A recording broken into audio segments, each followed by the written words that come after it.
I'm going to turn it over to city staff to confirm that we have a quorum in City Hall. We have a quorum. Virtually is Mayor Adams. In the chambers, Councilmember Estev, Wolfley, and Debumadu, Hawkins, and Truesdale. So we're ready to proceed. Awesome. Sounds good. Thank you, everyone, for being here. I'll go ahead and turn it over to staff. All right. Thank you very much. This evening, we're going to be starting off with our police department. So if you would turn your budget books to page 79, and Mr. Lott will lead us off. Good evening, Mayor Pro Tem and City Council and the good people out there in the city of Bowie. We have the Bowie Police Department is up first, and for I'll go through the description for the persons out in the audience. The police department protects the lives and property of our citizens and businesses while focusing on proactive community engagement, trusting business, building, and responsiveness.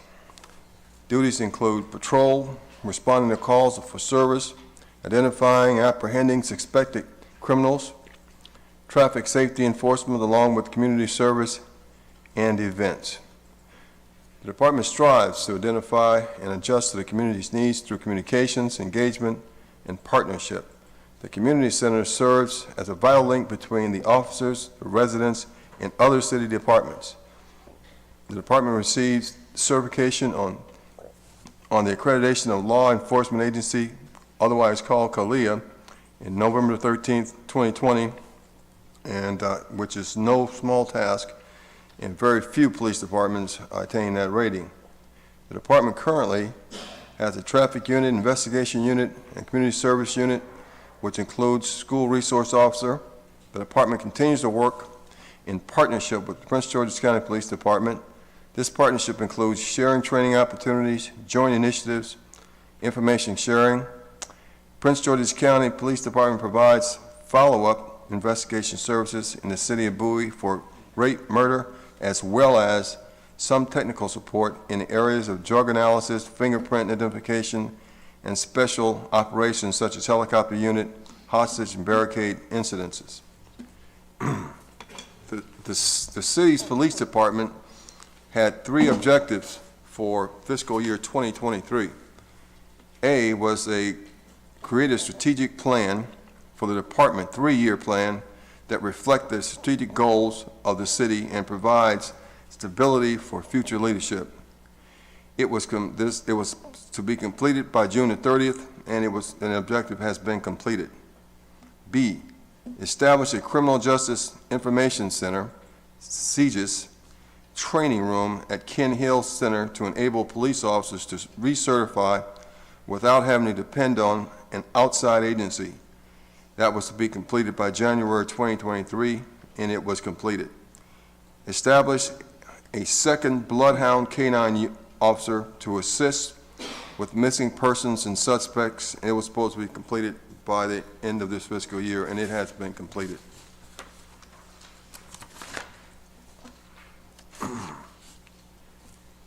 Looking at the workload and performance indicators,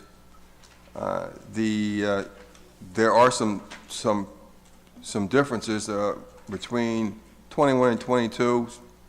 There were, as opposed to 32 burglaries reported, there were 21 in 2022. There was an increase in burglary reports from 16 to 25. Assault reports from 206 to 248. Auto theft reports from 54 to 116.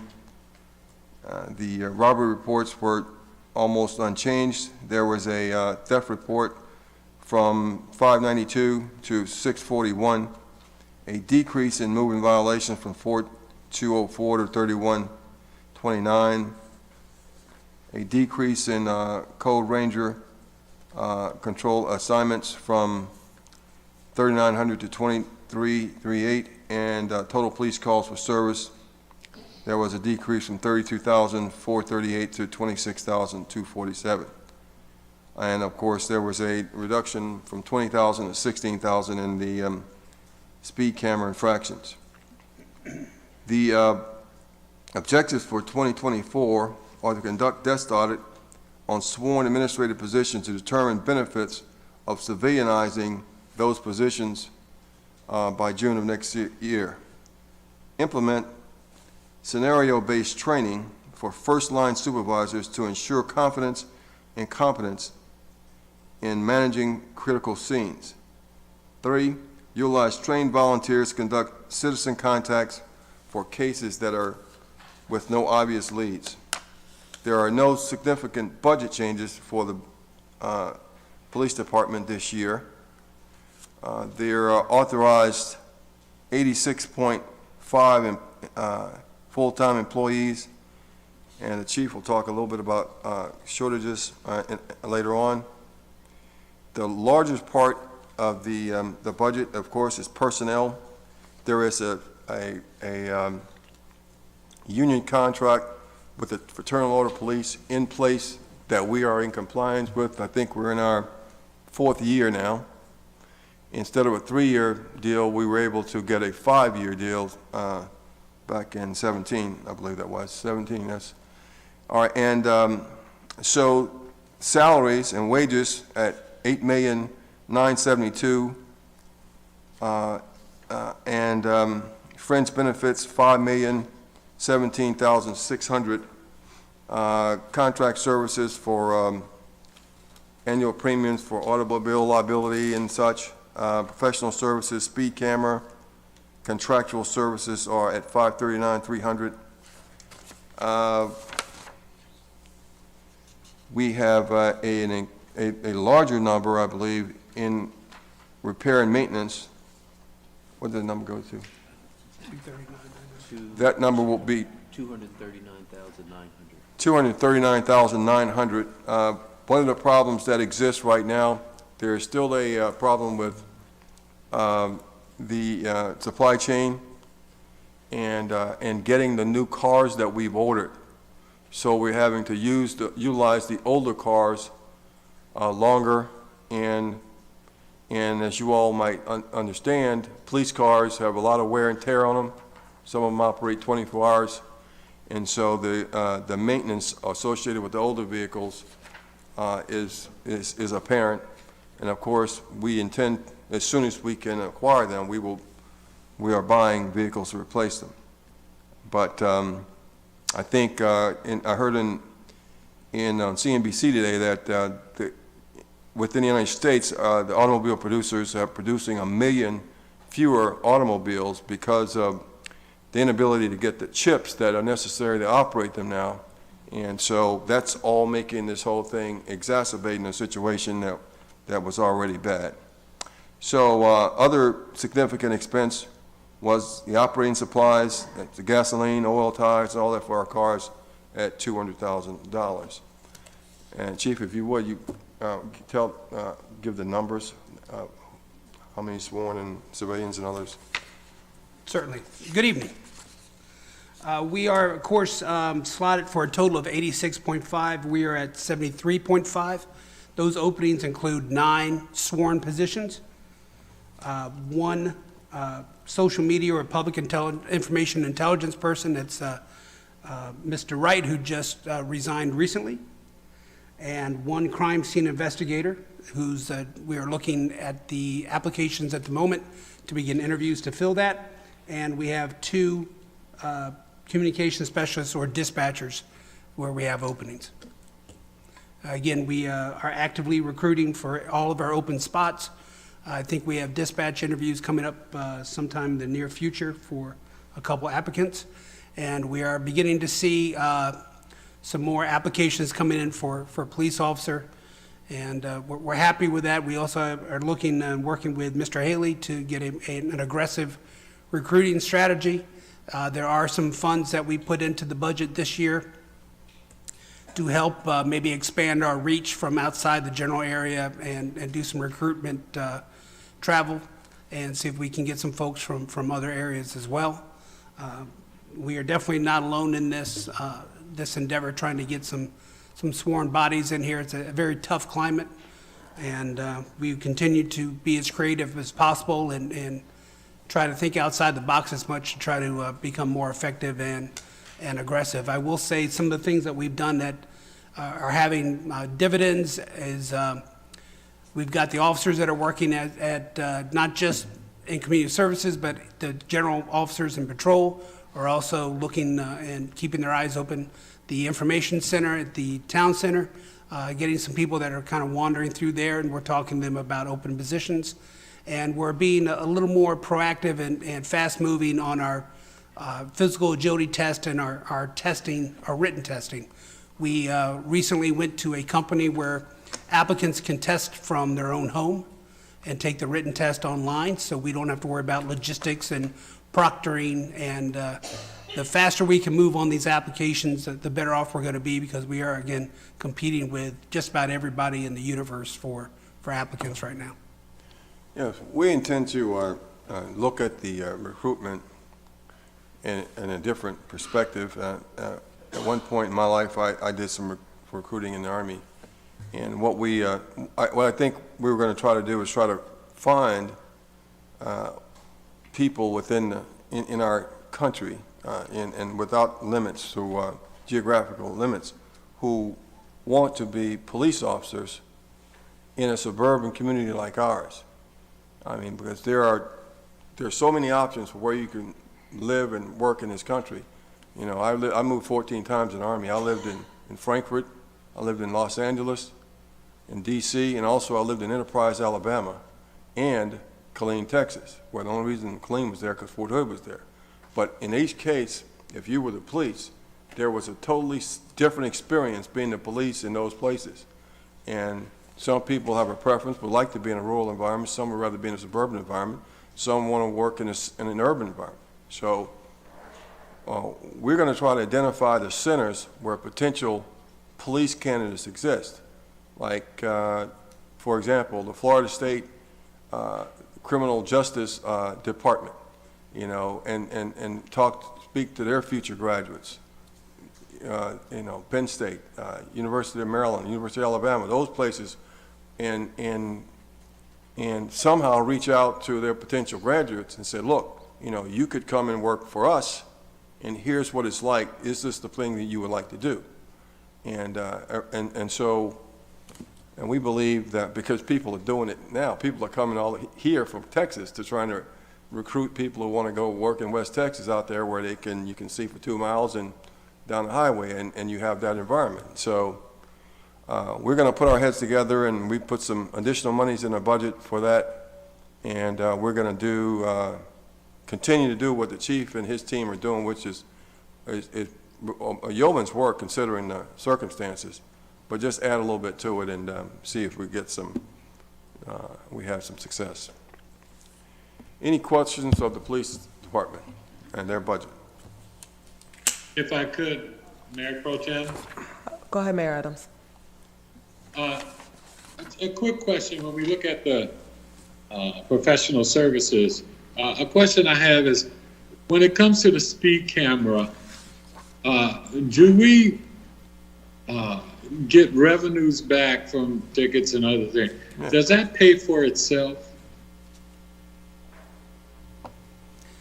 The original premise and the original pricing schedule was per citation till the state legislators changed it, so it had to be a flat fee. Conduent has been very good about renegotiating a couple times as the revenues fell to try to maintain the same level or percentage. But the percentage of revenue coming in has continually dropped. But we should see an increase with the residential citations when they come online. So I may defer to Mr. Matthews to see how close we are to being at the break-even point, but to my knowledge, so far, we're still above water with it.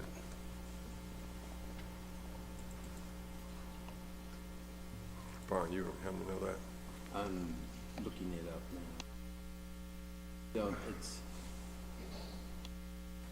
Mayor, the thing about the speed camera, and I guess I should bring this up, one of the things that we have to do at the end of the year is qualify with the state how much revenue we have collected off of speed cameras. And we have to compare that with our outgoing expense. And if that exceeds a certain percentage, those monies are turned over to the state. We don't keep them.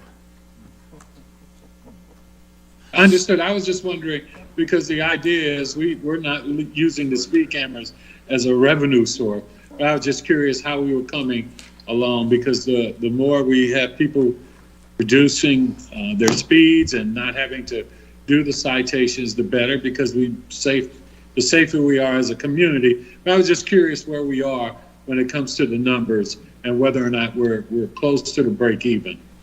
Mayor, I'll provide that for you and the council later this evening or first thing tomorrow afternoon. Hey, thank you, Chief. I don't Thank have you, that Byron. number with me. Okay, thank you. All right. Again, Mayor, you are absolutely correct. When the program works, the citations go down. And if you look at the historical numbers, they do trend downward.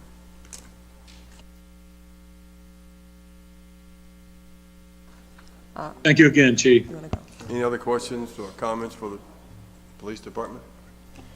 I think there's going to be several tonight. Let me just start out real quick by saying a big thank you to Chief, Deputy Chief, your whole team. I know you guys are working under difficult circumstances for policing broadly, but I'm extremely appreciative to both of you for your many, many, many incredible years of service. I brag all the time to elected leaders in other communities that while a typical police chief lasts, I think, 3.5 years on the job, our police chief was, if I'm not mistaken, Chief, our second department hire some 14 years ago.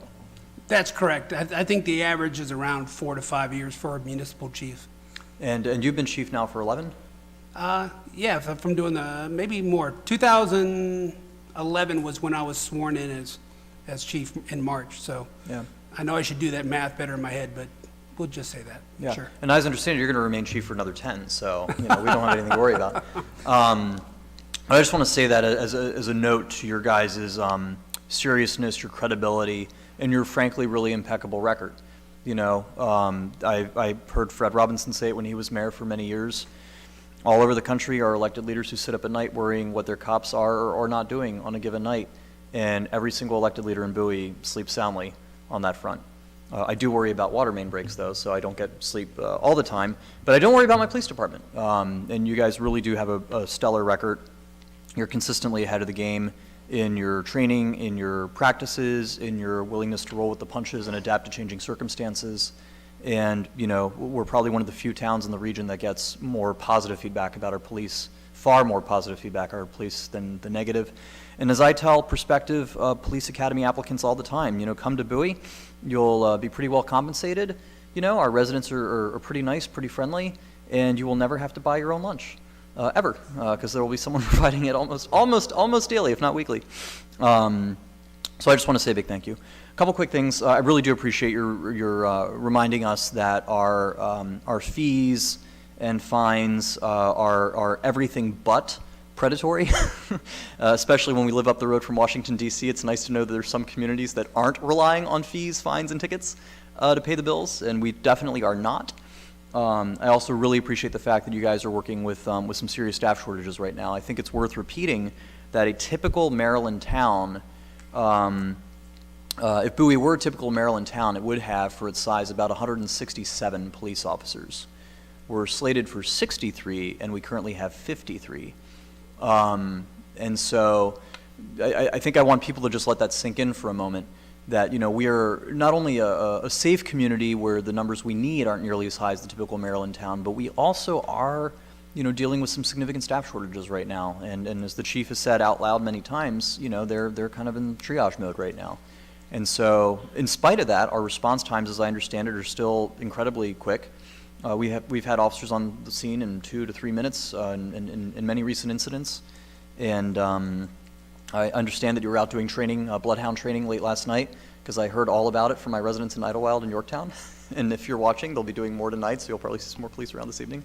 But I just want to emphasize that, I know that you guys are doing your absolute best under difficult circumstances, and in spite of the difficult circumstances, you consistently punch well above your weight. You guys go above and beyond, and I really appreciate it. I was thrilled with the opening of the recent community center at the town center. I really appreciate the fact, Chief, and I'm literally never going to forget it no matter how many successors you eventually have. I'm going to always remind them that, recruitment in Bowie is not about offering the largest amount of money. Recruitment in Bowie is about reminding all potential police that we are a safe community full of good, supportive, kind people, and that we as a city have a lot to offer as an employer, particularly in this profession. I do want to ask a couple quick questions, though, and I apologize for taking up so much time. With 53 officers, and with, as I understand it, as much as a third of the department able to retire in the next few years, to what extent are we having conversations around rethinking uniformed police versus civilian roles? And I'm asking a lot of questions here as a layperson, so do take me with a grain of salt. But to what extent can, a guy with an associate's degree and a Bowie Police polo shirt, show up to, ask someone, okay, how tall was the suspect last night, and do you have security footage and things like that? How many roles in the long term could potentially be done by non-uniformed officers? So that's one of the things, that's one of our objectives, is to look at some of the things that sworn people are doing administratively, whether it's doing our UCR data or working with the RMS system or doing the IT things. So one of the things that we put in the budget as well was to have a consultant go in there to see, are we making the best use of our sworn personnel, or can we civilianize some of those positions? Now, we have to be careful about what we do with that, because we don't want any civilians going to calls for service. You can follow up with something on the back end, because oftentimes when we get a call for service, it's not what the initial call comes out for. And the last thing we want to do is put somebody that is not equipped or trained to handle the situation that we're putting them in. But to your point, we are doing a total overhaul and a total review this fiscal year of how we're managing our sworn resources. So definitely we are thinking along the same lines as you are, and how do we best utilize our sworn resources and to make sure that we're maximizing whatever we do have. I appreciate that, Chief. And speaking of calls for service, so my perception has always been that the city does a pretty good job making sure that when we get a call for an animal issue or a code issue, that we're doing a pretty good job, not only as a matter of policy, but also frankly as a matter of necessity, making sure that a code officer is answering a code-related call, that an animal control officer is answering an animal control-related call. Would you agree that Bowie police, for the most part, are really only being utilized for situations that require a genuine public safety call for service, as opposed to something that's already clearly in the jurisdiction of another department? We do a pretty good job of that, and we continuously talk to community services and Ms. Hine and make sure that the division of labor is appropriate. And if we get something that can be handled by them, we certainly do try to make sure that they handle it, because that's their expertise. There is, of course, stuff that noise complaints, after-hours code violations, or things that come to our attention that we sometimes have to expand our lane a little bit. Animal complaints when there's no animal control officer available. So 99.9% of the time, you're absolutely correct, and the proper shop is handling it, but there is some bleed over out of necessity sometimes.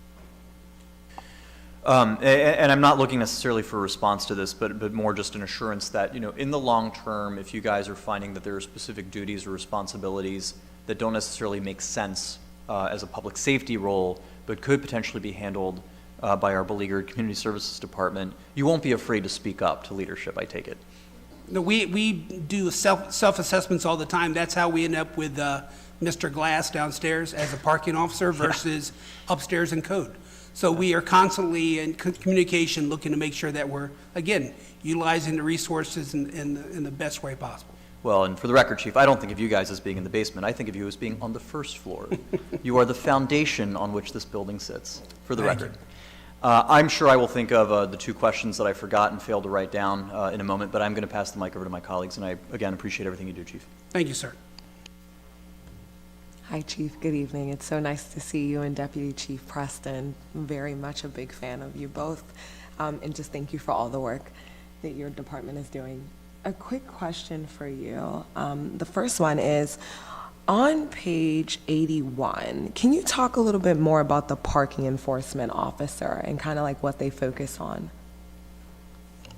Certainly, back to the councilman's comment about duties and assignments. One of the things that community service approached us with is handling calls for cars that are parked on the street versus in driveways. So the parking officer handles abandoned vehicles that are on the roadway, or parked in fire lanes, or improperly registered. Anything that's in the roadway, Mr. Glass handles. Usually if it's in the yard or in the driveway, code enforcement will handle that later on. But he handles everything that's on the street. Awesome. And can you just talk a little bit more, and I think this is more for the residents, can you talk a little bit more about once like there is a vehicle that's identified in the roadway or you find that it is in violation, can you talk a little bit more about kind of what happens from there? Certainly, depends on if it's blocking the roadway or if it's just an improperly registered vehicle or a vehicle that hasn't moved in a week or two. Oftentimes what we do is a citation will be issued and a 48-hour impound notice placed on it. Very rarely will we impound something on the spot unless, again, it's recovered stolen or there's extenuating circumstances.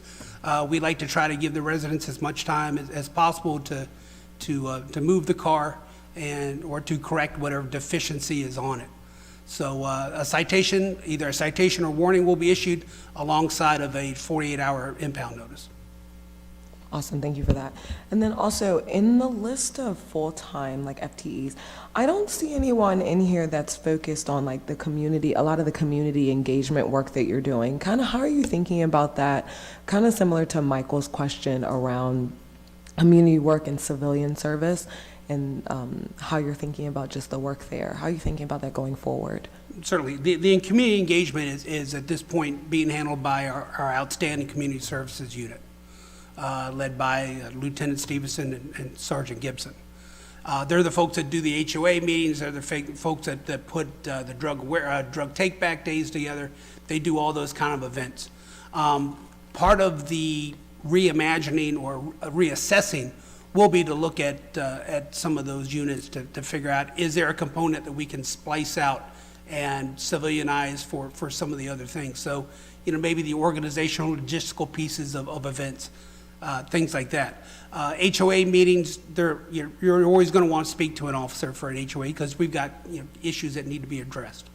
What we don't want to do is make sure we're just throwing the civilian in there and all they're going to do is turn around and tell the sworn.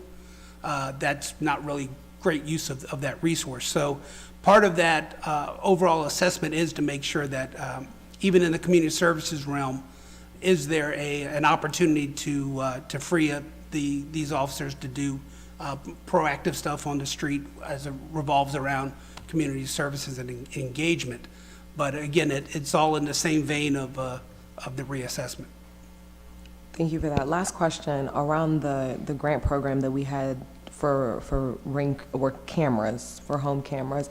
Can you speak to any metrics that are associated with that in terms of how we did it last year? Like, did people leverage it completely? Just any metrics that are associated with the success of that from last year? Certainly. Uses are going down. We did budget again this year for it.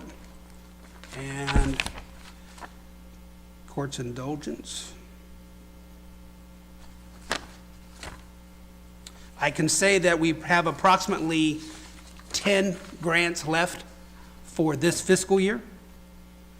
We dropped it, we started at 5,023, dropped it to, we spent about 2,500.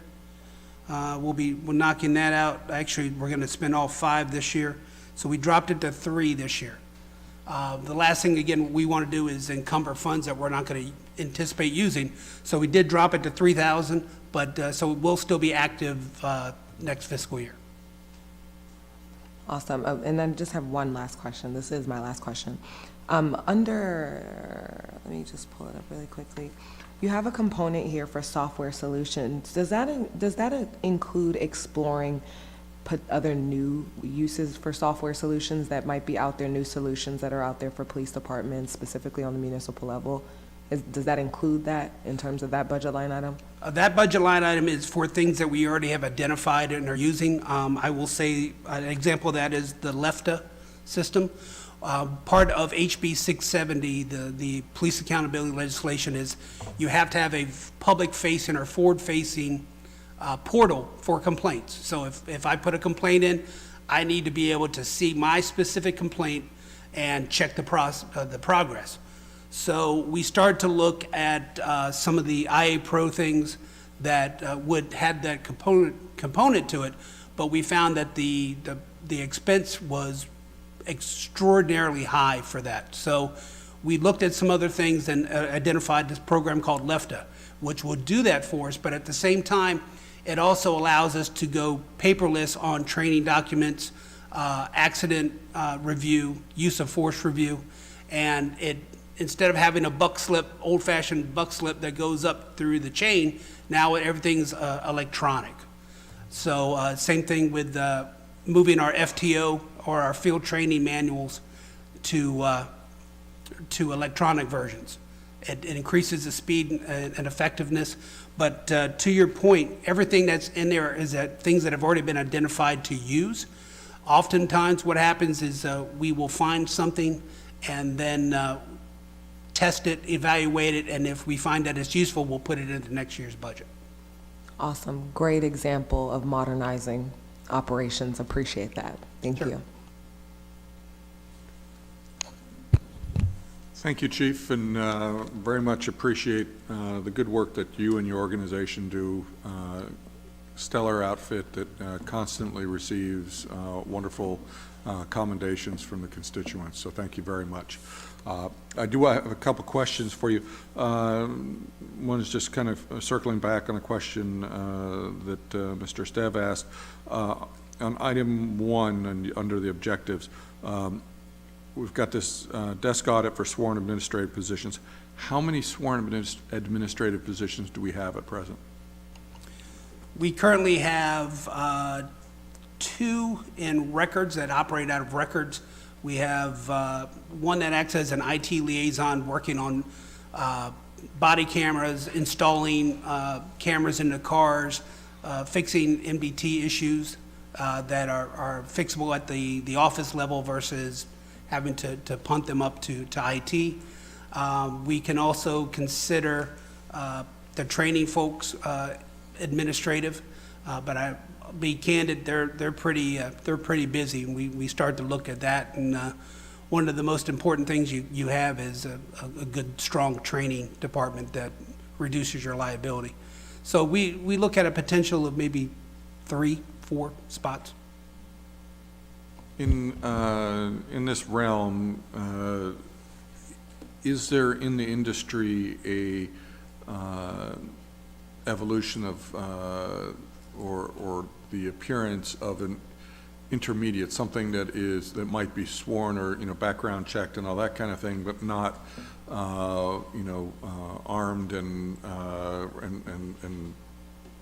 traveling and running the regular police officer type responsibilities. Is there in essence kind of a position below that people are migrating to for just the current reasons we have now, which is staffing? Sure, and with the sworn, you're either on the bus or you're off the bus. Yeah. You're either sworn or you're not. There is really no hybrid to that. You're either civilian or you're sworn.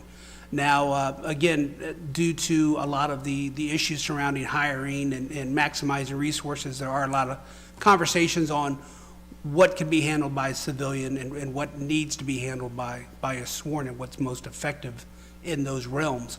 Hence the reassessment that we're going to be doing this upcoming fiscal year. And again, that kind of goes back to review of audits or review or contacting of victims of crime where there's no suspect information. We want to make sure that we follow up. We want to make sure that we don't miss anything. And most of all, we want to make sure that the victim of that crime knows that we're not just taking the report and walking away. So those are some things that civilians can be used for. And again, it's all part of the total reassessment. Thank you. Now, the next question revolves around my favorite subject, speed cameras. You know it had to come up. I know we gave the green light on the contract, I think at the last meeting. I was certainly disappointed we didn't have individual handhelds and the trailer-based units. What is the current plan for a rollout, and what's that going to look like in terms of timing and equipment? We are trying to roll that out as soon as possible. We have been reaching out to Conduit to get that first implementation meeting so we can provide you a better timeline. Once that's done, we need to, I think we're double checking to make sure that the contract has been signed by all parties. We'll have that first implementation meeting. And our hope and our goal is to have this probably up and running a couple months. It really depends on how many of the boxes they have to build and some of the other things. And to your point about the handhelds, I know we missed each other a couple times. I was trying to wrap back around with you on that. We did test the handhelds. They just weren't very effective. And when you look at the legislation, it's not as seamless and mobile as you think, because every place that we use the speed camera, even if it's a handheld, has to be listed, has to be on the website, and has to have proper signage. So there really was no giant benefit to the handhelds, because I'd rather have a can there, and that can could have a camera. It may not have a camera in it, but that driver won't know until they're past it. But we find ourselves with a limited number of cans, though, correct?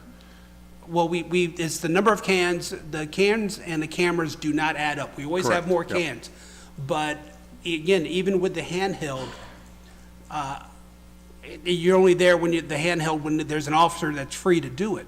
And if we want to look at this as a force multiplier, the can is a deterrent, because, all right, I already got hit for a speed camera ticket going through here once. The cans are, I don't know if there's a camera there until I'm past it. So when we looked at the data and we looked at the feedback from the officers themselves, the handhelds just didn't kind of fit in the equation. And when it comes to the switching over, for example, we have some cameras which are school-based, and switching those over to 24/7 operation. Is that also envisioned in the next month or two, or are we going to get that sooner? Now, we should get that sooner, because we don't have to do anything. The cans are already there. All we have to do is change the programming on the camera, make the proper 30-day notification that the hours are going to change, and then we can get rolling on that. Thank you, appreciate it. Thank you, sir. If I could, Mayor Pro Tem, I'd like to come back and address the mayor's question on the speed camera. Mayor, once a year we have to do a report that's referred to as the Speed Monitoring System Report. And we have to report our revenue and expenditures for each fiscal year. So last fiscal year, ending June 30th, 2022, the total speed camera revenues was $710,021. The total cost for implementing and administrating the speed cameras was $369,868. So the net speed monitoring system revenue was $340,153. So that basically rounds out to about 48% net revenue that we're receiving from the speed camera. Okay, thank you, Mr. Matthews. And I want to make one point. As far as I'm concerned, if the net on that was zero, it's still a worthwhile program. And to me, it's not about the revenue; it's about the safety and getting speeds down. to the caches, and I'm a guy who always likes to see the cash coming in. But ultimately, I'd rather see all these cans out there and nobody get a ticket because nobody is violating the speed limits. But hopefully we'll continue to see a downward trend in the revenue on that side, and as well as a downward trend in speed. So thank you for all your efforts on that. That's correct, Council. As we said earlier, we want to make sure that we don't look at our speed cameras as a revenue generator. It's just a matter of making sure we can be as safe as we can and that they are being effective in our communities. Okay, are there any other questions for the police department? Yeah, actual quick question. On page 80, the performance indicator chart, just out of curiosity, is there anything we can glean from the kind of reduction that we see in the moving violations? Certainly. One of the things that the patrol commanders had to do when we were rock bottom on staffing was cut down on proactive traffic enforcement. And that's where a lot of the drop in the numbers came because, again, when we're running at minimum numbers, we're chasing the radio. And we're basically in survival mode to make sure that we're handling the basic necessities of our job, and that's responding to calls of service in a timely manner and handling them properly. So a lot of times, active traffic or, sitting on the side of the road just running radar or doing traffic enforcement had to go by the wayside. So that explains I'd love to say that people are slowing down, but I can't. It was just a matter of resources and being able to proactively do traffic enforcement. Thank you for that. Sure. All right. Thank you, Chief. I just have a question. Thank you for your service. And it's around the civic engagement, the information center at the town center. Can you explain to me, the full purpose of that center? Sure. One of the things that we saw an opportunity was Bowie Town Center had some shoplifting issues, especially around Macy's and Victoria's Secret. So we tried to find a way to get more of a presence there. And we talked to the management over there, and they said, well, we're not renting this out. You can have it free of charge, utilize it as a satellite office, or what we decided to do was more of a information center. So we don't have set hours because, again, it's as bodies are available to go up there and be there. But it allows us to have a footprint out in the community versus, again, buried down the basement or the foundation of the building, however you want to call it. Our little fortress of solitude here, instead of being here out of the public eye, we can be writing reports and finishing some things outside the office. I know Deputy Chief actually went out there today and handled a conference call from there. So it gives them opportunity for incidental contact. I know we try to do our best to connect with residents, social media, virtual things, but there's nothing like a face-to-face conversation with somebody. And we've had people wander in, and some people needed police information, some people want to know where the pretzel place was.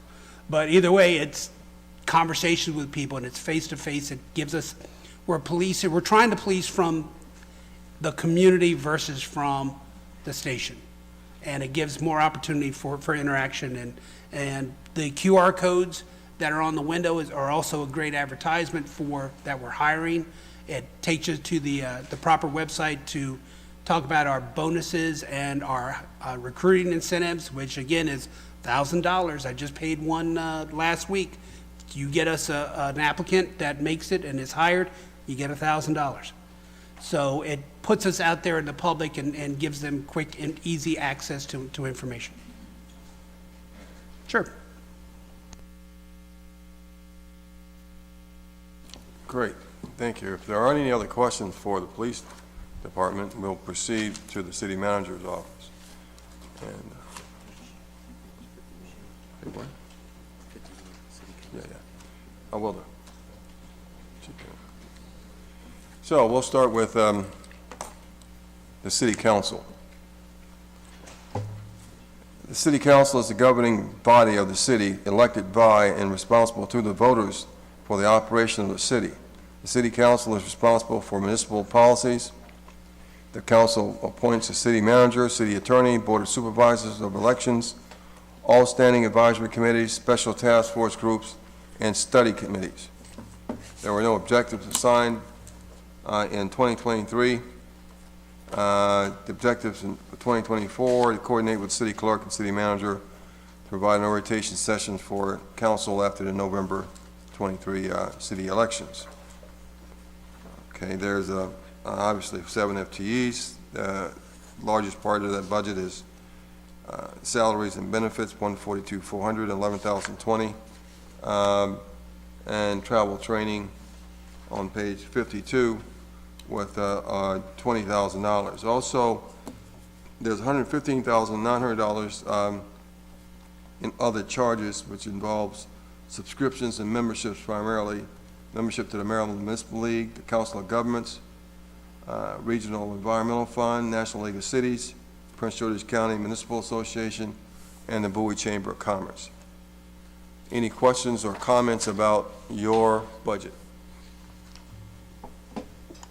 Yes, could I request a supplemental that breaks down the cost of our memberships to MML, COG, and the others? I recognize that all these are organizations that we want to belong to, but I am kind of curious to get an update on what fees we're paying for some of those. There may be some others we want to consider joining as well for informational purposes, like the National League of Cities, but before I make any of those suggestions, I want to know what we're currently paying.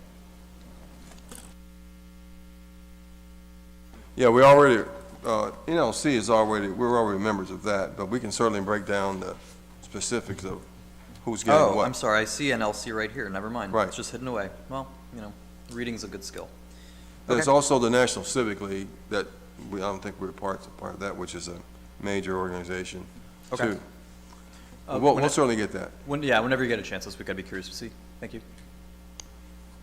Any other questions about that budget? If not, we'll go to the city manager's office. The city manager is the chief administrating officer of the city. He, in this case me, supervises all staff and is responsible for the effective management of all financial and administrative actions of the city. The city manager is appointed and serves at the pleasure of the city council.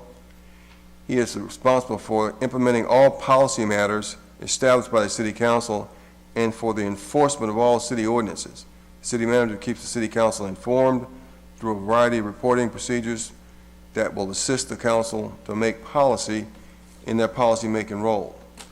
We did not have an objective for 2023. In 2024, we intend to coordinate with the council and the clerk to make sure that the new council members or whoever they are provided the orientation sessions necessary to familiarize them with their duties and responsibilities. There is one budget change. That is an addition of a FTE to the project manager, housing and community development, grade 117, at a cost of $103,000. With the addition of the Melford requirements for the city to monitor and manage the affordable housing component there, same being with the Millstream coming forward, and housing requirements and coordination associated with the South Lake project. This position should have been established last year, but this is a fall on your sword position. We will not, if absent this position next year, there are things that we won't be able to accomplish, and there are certain things you simply cannot do with a consultant. Therefore, we added this position. If you go to page 54, we proposed there'll be 8 people in the city manager's office. We currently have 7. The majority of the expenses, of course, are salary and benefits at $969,500, $293,000 in fringe benefits, professional services at $118,900, and municipal grants involving the Community Development Block Grant Program, which provide financial assistance for home repairs and income qualified seniors at $331,500. Any questions about the city manager's budget?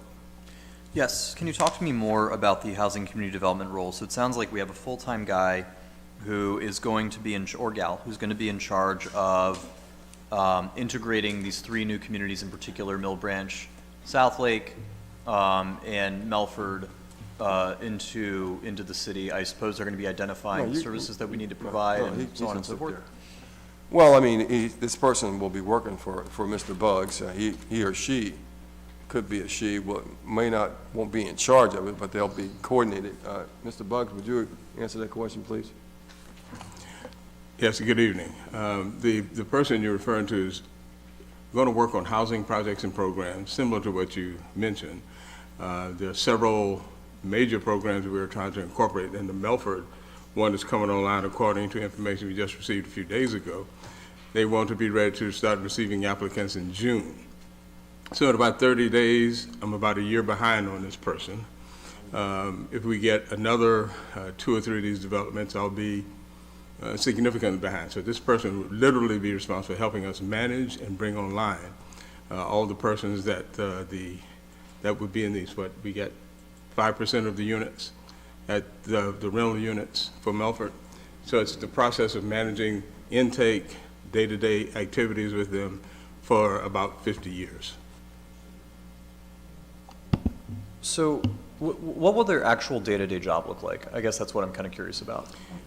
Okay, well, the way these programs work, the Prince George's County is the only county, major county in the whole state that does not have one of these programs in place. So the way these programs operate, and if you look at Montgomery County and a few others, there's an intake process where we have to actually inform people and recruit them based on income. The city council signed a contract with Melford that we would undertake this process. Individuals between 80 and 120% of AMI would be selected to actually participate in the program. So that's one of them. So the day-to-day activities of this person would be managing that program, the intake, day-to-day activities between the management company and their activities with these individuals, and receiving information on their living conditions, as well as reporting that to the city. So that's one project. As you know, my office, the grants office, is the housing department for the city. So I manage the housing trust fund for the city for first-time home buyers. I manage the homelessness program. I manage the housing rehab program. So we've done over 300 persons in that program. So I am the housing department. So that person would also be engaged in all of those programs. Understood. I have a lot more questions, but what I'm going to do is save us some time by following up in an email this week, and we'll chat a little bit more. But I do appreciate your answering that. Sounds good. Any other questions for regarding this budget? I think the only, I think the only question that I have is, have we ever thought of, I don't know how to frame this question, but have we ever thought of like a strategic partnerships type of role? And let me give you background as to why I'm asking that. The reason why I'm asking that is, like, as we heard from the police department, they're thinking about recruitment strategies, and it sounds like partnerships with other types of organizations to increase how we recruit. Then community service, when community service presented to us, they're thinking about how do we possibly partner with other organizations to offset some of our services, or figure out what types of community-like entities that can occupy Ken Hill and possibly generate revenue there. So I guess my question is, there are a number of different ways that I think we need to connect the dots on the things that we're trying to do. And I think right now, the current approach is like some of these directors are doing this work, and I don't necessarily know that it's enough time for them to be able to do that, and managing the department. So I guess I'm curious, have we ever thought of like a role like that to really focus on some of those other connecting of the dots that we're trying to do? And it sounds like, yes, with this housing role, that is kind of like what we're doing there, connecting a lot of the dots and providing headcount, because I agree, Jesse, you have a lot of work. And you do a lot of constituent services as well, so not even sure how you manage it, but kudos to you. But I guess, have we ever thought of a strategic partnerships role? I'm just curious. What do you mean by the strategic partnership? What does that mean? I'm not. So I just gave 2 examples. Is there anything you want me to kind of? Well, yeah, I mean, like, what we talked about, community services using volunteers and that sort of thing. Are you talking about that? Who would we partner with? So, okay, let me just share more context. When I think about strategic initiatives, strategic partnerships, a good example is police department and recruitment. They just talked about partnering with outside entities to increase their recruitment. Theoretically, who is doing that? Or like another example is Sally's vision for Ken Hill was for could have been for like a nonprofit to occupy that space and pay the city so that we can possibly generate some sort of revenue. Who's recruiting that? Like, whose focus is it to connect those dots? Is it, and perhaps your strategy is that that's up to the department heads, but that's what I'm trying to understand. Well, of course, the point about the police and recruiting, we intend to most likely use an outside source to help us reach out, but we're going to pay them, right, to go hither and yon to help us, get people, tell people about the city of Bowie, and ask, would you like to be the police here? And here's what it's like to work here, as opposed to Baltimore or someplace else. As it relates to this situation with Jesse and his department, well, right now, as the director, he doesn't really have the time to direct because he's too busy doing the worker's job, and it's been like that for a couple of years. There is nobody assigned for the homelessness program or the program where we were distributing food baskets and all that sort of thing out to our residents. We pull our grants people off of their job and stick them in this. We simply can't do this time and accomplish the mission. And so we could certainly try to use a consultant, but the connectivity of a consultant would make the operation less effective and harder to manage. But if we had a person who had the experience and that we could assign and we could command and control, we could get a grip on this housing situation and be ahead of the game, and especially when it comes to Melford, Millstream, and Lake and South Lake. But we're looking to, we believe that the best thing to do is to find a professional, bring them on board, and get them to working on these projects so that we can manage everything else. And because the problem with this office is because of social economic circumstances, it tends to grow requirements without adding personnel or assets to accomplish them. That's why we put the position in. Thank you for that. The only thing that I'll say for my colleagues is, should we move forward in that direction, one of the things that I would possibly want to see how we can, I don't know if that would be an objective or to work with Jesse on, is workforce development housing and the city's kind of interest and possibly opportunities there, because the state of Maryland has a number of different programs and a number of different grants available that we have personally been on calls with them, with our lobbyists, to potentially try to explore. But I think right now, given, just where we are and a lot of the things that we have to focus and push forward, there might not be the capacity to really explore that further. So that's kind of one thing that I would like to see this person focus on, should we move in this direction, is just really exploring workforce development housing and the opportunities that are currently available with the state of Maryland and some of the programs that they're offering for municipalities. I could respond to that. That's something I'm already doing, and that's a part of the project that you all gave to us for branch. Yeah, so what we're doing there, we've asked for 10% of those units on the same basis. So we've been negotiating with the county's housing department through use of their housing trust fund and some other funds that they have to create workforce housing at Mill Branch Crossing. So we've been engaged in that now for over a year. So we will continue that process. And again, like I said, I've been doing this all on my own with George's, support. So in addition to being the grants office, we technically are the housing department. So we'll pursue that continuously. Thank you.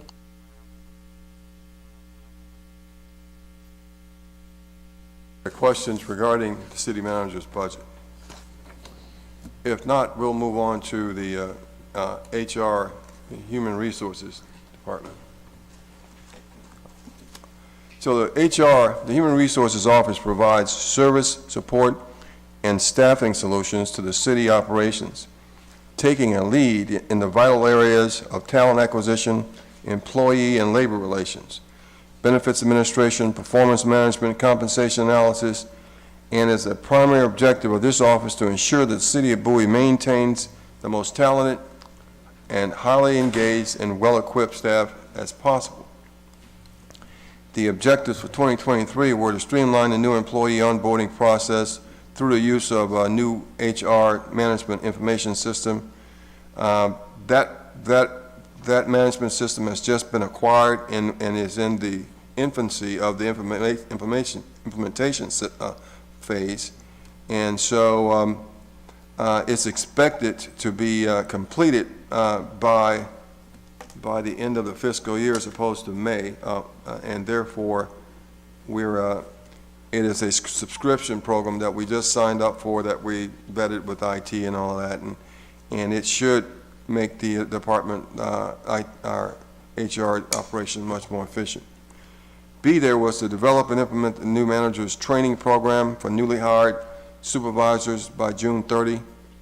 This program development is underway, and they're endeavoring to have it done by the end of the fiscal year. C, there, conduct 8 employee wellness activities by the end of the fiscal year. So far, 6 have been conducted, and they're on course to complete that.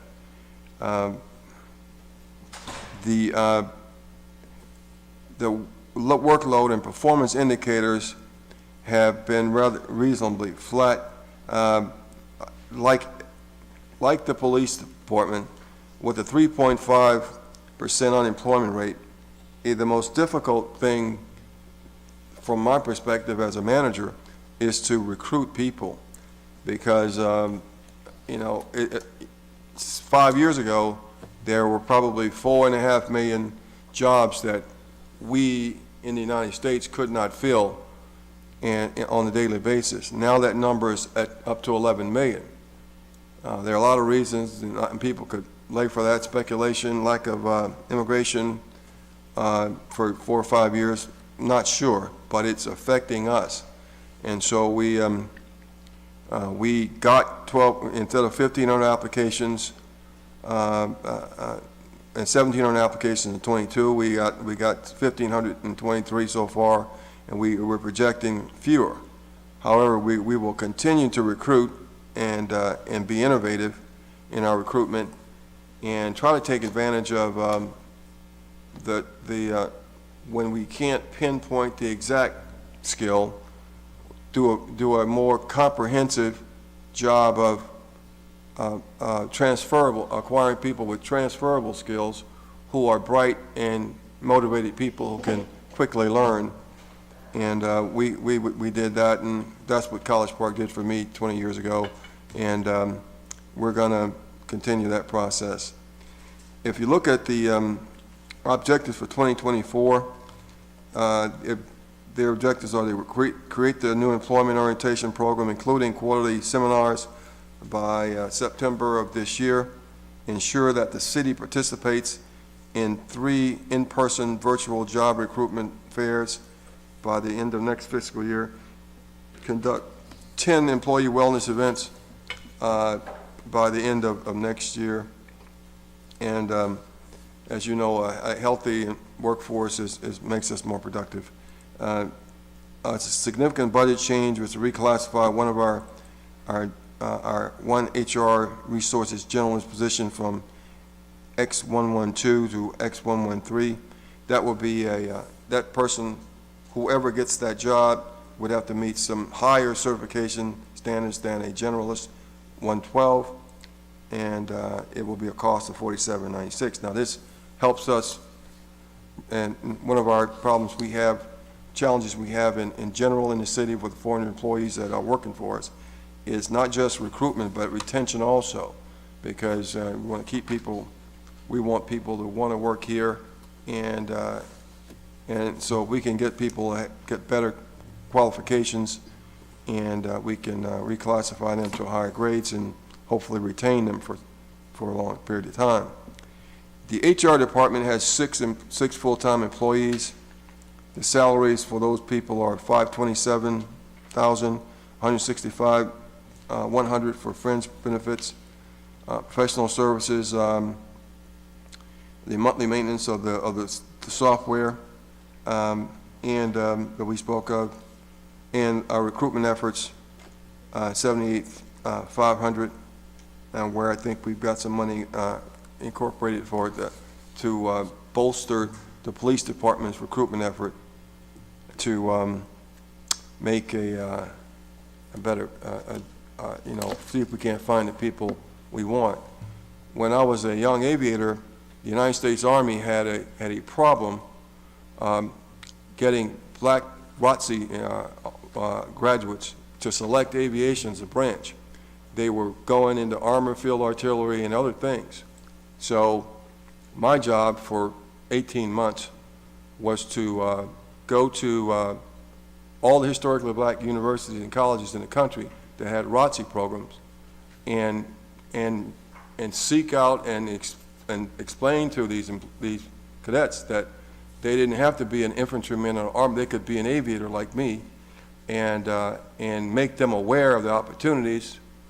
You know, you get the shiny wings, you get flight pay, and you can also be a lieutenant colonel or colonel. And so what I want to inspire, be able to do with our police department is to be able to go out to places where where potential candidates are, and talk to them about becoming, and see if we can't get people to want to be police officers in an outstanding suburban environment like this. And so it's worth a shot, and it's better than breaking Mr. Einstein's rule and trying to do the same thing over and over and expecting a different outcome. Any questions regarding the HR office's budget? Mr. Haley, I want to say a big thank you to you and members of your team who are here tonight. You look all too well rested for a person who I know is not sleeping very well. We got through an historic pandemic. We got through a million changes in policy and work practices. We're currently living through a hiring and immigration crisis. And this city, in spite of all the challenges it's faced in the last few years, has not only withstood the challenges it faces, but has really thrived. And I know that your office plays a part in that, especially when HR is having to implement policies that are sometimes, not easy to implement. We had, God bless you, we had, what was our voluntary vaccine rate with COVID shots? Do you know off the top of your head? I'm not sure what the voluntary rate was. We had implemented a vaccine requirement for employees. And of that, I want to say that we only had, 2 employees who elected not to comply. And so out of 400 employees, 398 got the vaccine. That's correct. And we only lost 2. That's correct. And I'm told that of a couple who walked away, they came right back when Anne Arundel County implemented their own vaccine shortly thereafter. We had some, yes, who did leave and then Well, and I'm glad that they're returned. back in the family and vaccinated. Right. So I do just want to say a big thank you. Mr. Haley, I have 2 questions. Number 1, what are the biggest challenges that you're seeing out there and that your team's seeing out there in hiring right now? And number 2, what is the biggest challenge you're seeing and that your team is seeing right now in retention? Well, hiring, I think Mr. Lott has spoken about that a couple of times. It's the fact that there are so many opportunities right now for people. You'll note that I'm projecting the number of applicants that will receive this year will actually go down a bit. And that is simply because we don't get nearly the volume of applications for the positions that we, or for our positions as we used to. For example, for some of our administrative support positions, those that are usually rather popular on the market, we could easily draw 100, 130 applications for those positions prior to the pandemic. Now we get 35, 40. Certainly we get enough to be able to find quality candidates, but the numbers are different. And so the biggest challenge from a recruiting standpoint is just that applicants, again, have so many different opportunities available to them that we, again, as the city manager said, have tried to be a bit more creative in terms of the recruiting sources that we're utilizing. One of our objectives for the coming fiscal year, again, is to attend job fairs, to get out and try to go to the type of applicants that we're seeking instead of passively waiting for them. So that would be the challenge there. And I'm sorry, if you could tell me the second part of your question again. So first was hiring, second was retention. Right. And so from a retention standpoint, the city actually does traditionally very well in that area.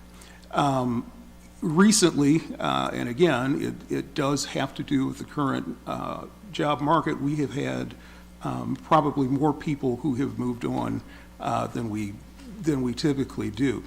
The challenge there, again, is that,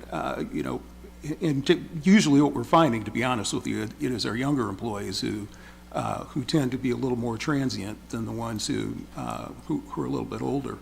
And so what we try to do, again, is just be creative. One of the things that we have looked at and done is with police, we're talking about a retention bonus program for them.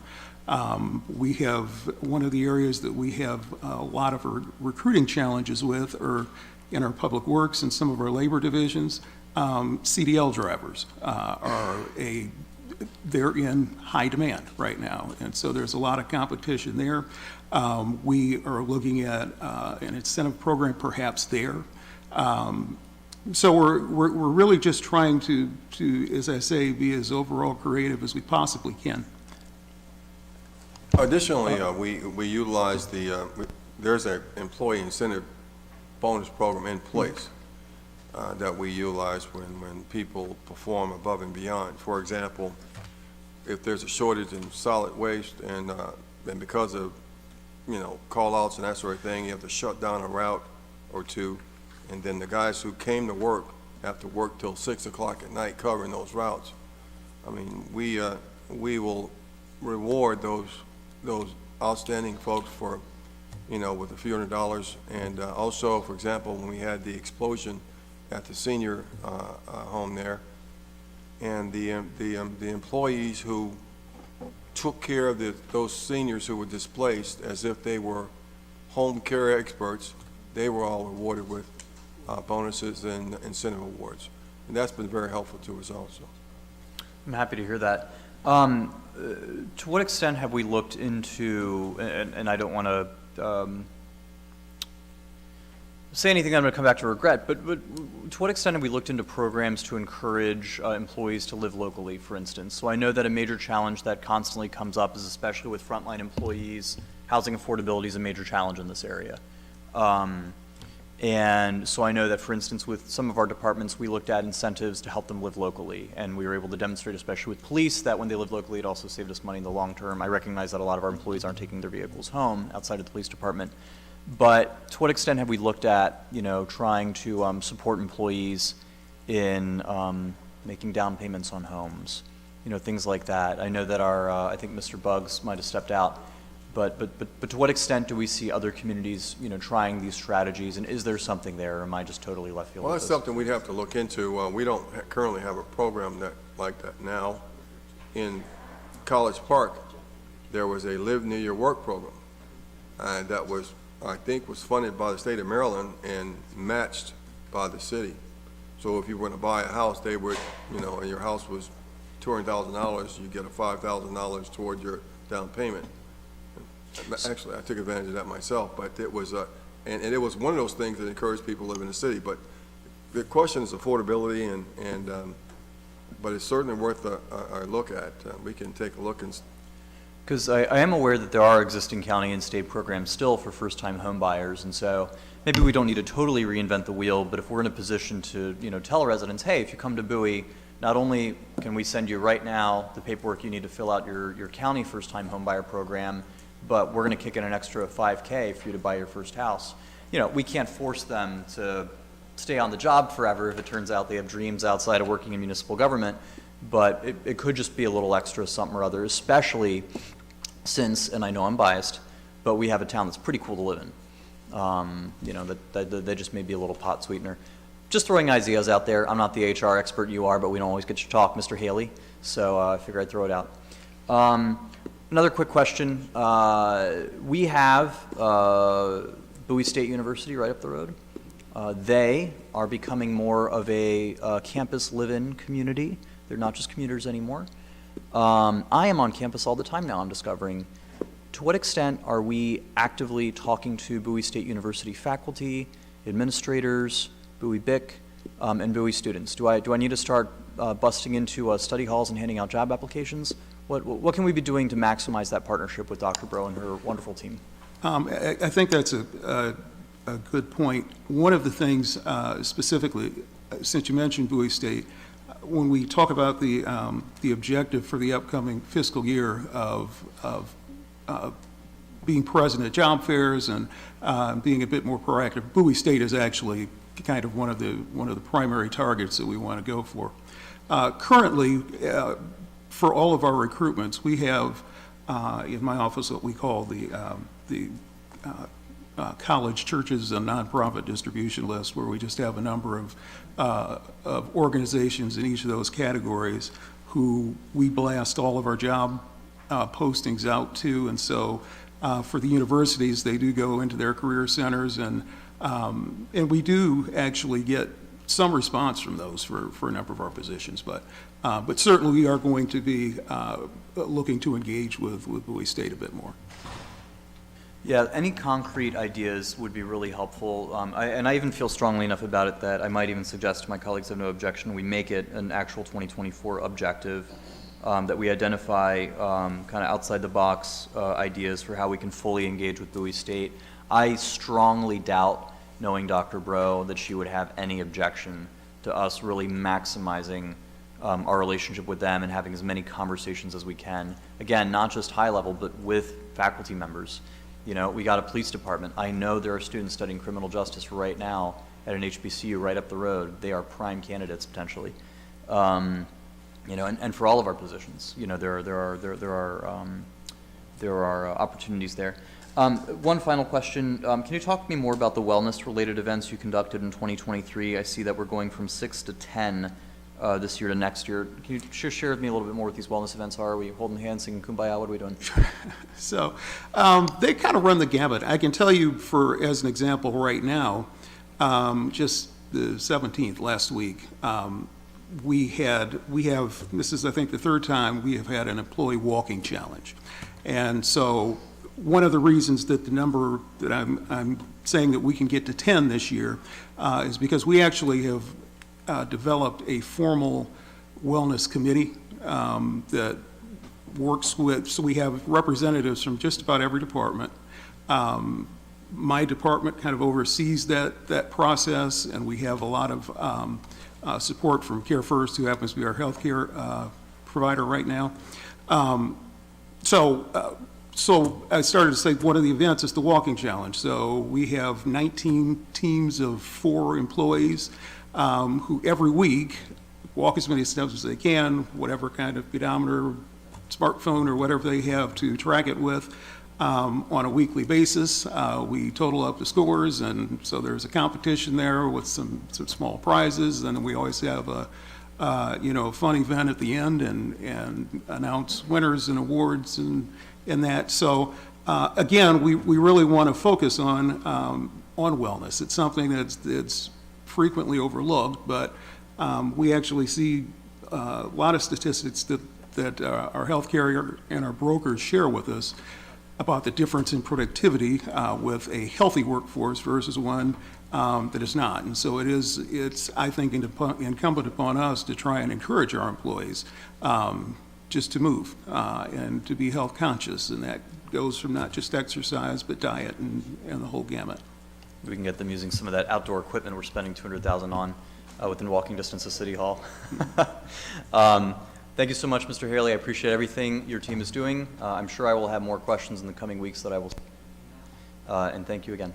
Very good. Thank you. Hi, Mr. Haley. It's good to see you. I always enjoy seeing you pop up on LinkedIn for hiring notifications. I will tell you, I see it at least like once a week. So whatever you're doing there, it's fantastic. Oh, great. Thank you. So just a couple of questions. What investments are we making into upskilling our current staff? And is there anything in this budget that you've proposed to further look at that or support that?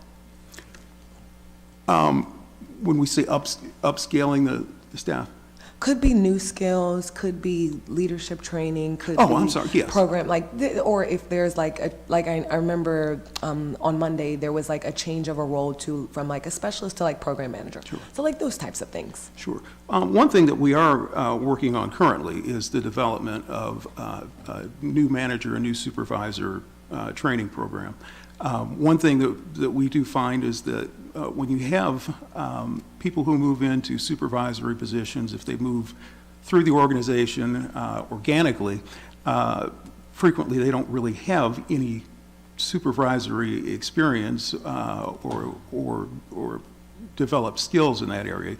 They may know how to do the job, they may have some struggles managing people. So we are going to develop that, and as I say, that's something that we're going to roll out.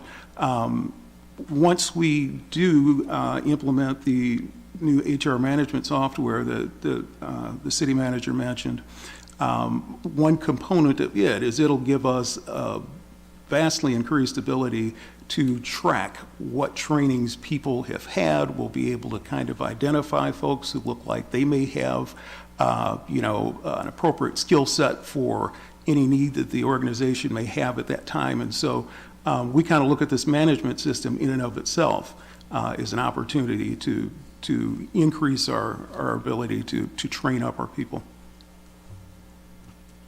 I'd also like to add, as we go through all of the departments, you'll notice that there's a section in just about every department in regards to travel and training. So each department has funds included for training of the department. It's not necessarily included in human resources, but it is scattered throughout.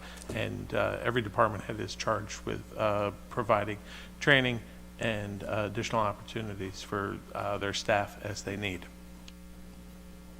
Okay, so just a clarifying question. So just want to make sure I understand. So right now, it's more of a little bit of a decentralized approach. So if like, let's say, for example, if I'm a specialist and I want to take a leadership course, I would then go to my manager and ask, and then my manager would look at how much that would cost, and then that department would put it in the budget. It's not like a centralized offering that just comes from HR. Do I understand that correctly? That's correct. And another component that I might mention that we have is we have a tuition reimbursement program. So if we have employees who are seeking a college degree, if the classes they are taking, we review them, and if it's something that we think would help them be a greater contributor or more successful to the organization, we pay 2/3 of their tuition on a reimbursement basis. And we do have a fair number of employees who take advantage of that program as well. Okay, that's super helpful. Okay, my next question is in regards to kind of what, I see the objectives here, but are you thinking about any type of investments we need to make into this idea of a multi-generational workforce, meaning that there have been a number of different studies that have come out that by 2025, the workforce will be 75% millennial dominated. So what are we doing there? Because even earlier when I heard you speak, you had talked a little bit about some of, I guess you would say, maybe millennial and Gen Z employees and the 10-year time frame. So kind of what are we doing to kind of offset that, or any strategies that we're thinking about, or is that more of a focus for next year as a, not next year, I mean like 2025 as opposed to 2024? Certainly, it's something that we're always conscious of. I guess I would say the biggest adjustment that we've made in the last couple of years, and again, it was actually spawned by the pandemic, was that we have moved to the point where we do have a pretty effective teleworking policy. And so that is something that we find in recruiting, again, especially with younger folks, primarily, as you say, the Gen Zers.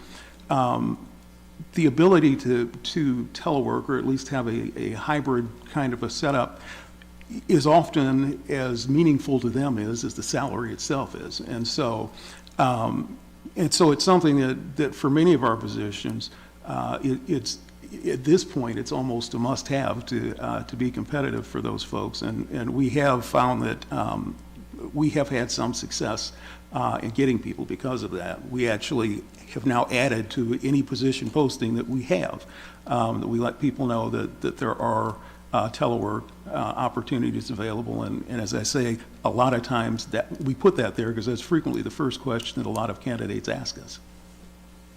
That's super good to hear, and it kind of bleeds into my next question about wellness. I see the objective about the wellness-related events, but as you talk about a hybrid workplace, are you thinking about any more embedded type of wellness offerings or benefits? Like some people offer access to mental health or applications that have mental health on demand. Like, so how are you thinking about that? So that's a good question. One thing that we do have is through Care First, who we've been with for years, they actually do have a number of programs that are specifically for their members. And we do, when we can, try and communicate those things to our staff, where if you go into their portal, there are a number of programs that people can do on an individual basis. There's smoking cessation, there's programs for folks with high blood pressure, diabetes, which looking at our group tends to be one of the more prevalent illnesses. And so we do have those tools in place. And again, I think the biggest challenge to that is trying to make sure people are aware of it and understand it and take advantage of those things. That's super great to hear that that's something that we're already offering, and I agree with you in terms of like the awareness piece and like how do you encourage people to use that and know that it's there for them. So I think that's really amazing to hear. I'm sorry, I was just also going to add, we do also have an employee assistance program. And so certainly that is for any time any employee is dealing with any kind of mental stressors, and again, that can be not just on the job, but in their personal life. We have a number, the city, it's through Lincoln Financial Group, and so all they have to do is call and give them their password, and our password, and they know they're a part of the city's group. And again, what they'll do is speak to an intake person. They'll do an assessment and then refer them to an appropriate professional, and we do have folks who take advantage of that as well. That's awesome. Okay, and then my last question is around a particular role, and this is just a request for information. I would like to understand, Mr. Haley, you might not be able to answer this right now off the top of your head, but I'd like to understand the typical salary of an executive office associate. And then I guess my question that I'd probably like a follow-up on, I see when it comes to non-constituent facing offices, every office pretty much has an executive office associate. What exactly is that for? The executive office associate generally it's an administrative assistant or an executive assistant. So Yeah, in most of our administrative offices, there is typically one, some have two office support people. There is, in terms of their pay, they are, I believe, grade 111 employees. And so for those positions, typically, they will come in at the entry level. That's where they'll start, and then they, like other employees, they move through that range. And their progress is determined by our annual cost of living increases, along with their merit bonuses, and that's performance-based every year. Many of them are office managers for the particular department that they serve. For example, Community Services has an executive associate. She is, like the catcher on the baseball team. Everything's coming through her. She's taking calls, dealing with the residents, passing out assignments, keeping the director informed, and that's what the person does when you come into the city manager's office, like Joan's position. She's doing that for the entire office, and to understand a simple term, they are office managers, sometimes with more specific duties that are related specifically to what that department has to do. Included in the appendix of your budget is the plan of compensation for all of our positions. So we have every position listed with its grade and corresponding compensation. So you can see every position and where they fall within the salary ranges for the city. Awesome, thank you. I guess I'm not sure I understand, for a non-constituent facing office, like, what does their day-to-day look like? Like, is it more like scheduling? Is it more like supporting of the director? Like, I guess I'm a little confused there. It's all of that. I mean, what we can do is get you the job specs so you can read the general description and where we have listed the duties of those individuals. And Mr. Haley, we'll get that to the council for that position so you can see specifically what that person might do during the course of the day. Awesome, thank you. And then the last point that I was gonna make to my colleague, Councilmember Estev's point with Bowie State University, it would be interesting, Mr. Haley, I know what Michael talked about was more recruitment strategies, but we've been doing a lot of research or like consulting work, and Bowie State does have research departments. So it would be interesting to see if maybe with some of those areas, could we more so look at Bowie State for some of that research and, maybe give their graduate students an opportunity, like when we talk about economic development, we had hired a consultant for that. Is there an opportunity to maybe look at partnering with Bowie State for some of that work to kind of offset some of the consulting service fees that we're typically going after, leveraging their research departments for some of that work? So that could be an interesting thing. Certainly something we can look into.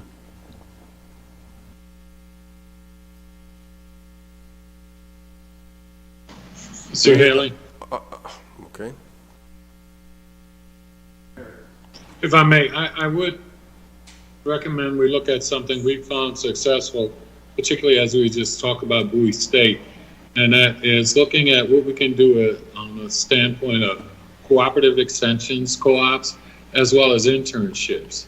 And we found that we've been more successful with students when we give them an opportunity while they're still in the undergraduate, while they still have opportunity to really reach out and get to know the organizations. And those internships don't necessarily have to be paid hourly, maybe a stipend, but those kind of things. So I think we should really look at reaching out with Bowie State as an example and really talking with them about enhancing our internships, as well as looking at if we wanted to establish a co-op program with it. Thank you. Thank you. Just one thing I want to add to the mayor's point. Also, like for some of these, I guess, maybe newer roles that we might be looking at. Maybe also looking at like fellowships and things like that, because typically those are associated with the lower salaries, and it gives people an opportunity, but they're still in school, whether they're like a PhD student. You have a number of different companies that will probably offer fellowships, and like, let's say the annual salary is like $38,000. So it might not meet the same salary of an FTE, but it still gives them an opportunity where it's like a 1-year stint. It allows us to kind of get some of the work done that we need to get done for that objective for that year, and then that person kind of phases out because it is more of a transient type of role. We will, we'll certainly look into that. Thank you. If there are any other questions for the HR director, we'll proceed to page 57 with the elections division of the city manager's office. This activity provides administrative, secretarial, and clerical services for city elections, voter registration, records keeping, and furnishes voting and registration information to Bowie residents and other government bodies and agencies. The objective of this activity are to encourage all eligible residents in the city of Bowie to register and vote in all city elections, to provide adequate information to the residents, and continually improve and update the city's voting regulations. In 2023, there was an objective to work with the County Board of Elections to update the roster registration by December of 2022. This objective was completed. And B, there to update the candidates' election handbook in preparation for the 2023 election and have that done by end of last December. That objective was complete. The objective for this year, since this is an elective year, is to administer the city elections on November 7, 2023. The professional services is a big expense here, $38,900. That's where we program media conversion and programming costs for the voting machines, ballot layouts, as well as voting machine demonstration, training sessions, and technicians, and the mailing of voter notification cards to the voters. The $9,200 to the Board of Elections and clerks and judges, for which we and Wilda will give you a status of what our numbers are. So we really need to work harder at recruiting, and $37,000 for equipment rental, being the voting machines. Wilda, could you give them a status of the Board of Elections and judges? Good evening, Council. So normally our Board of Elections is a membership of 9 members and 4 alternates. Sadly to say, I am down to just 3. A couple of them have moved out of the city.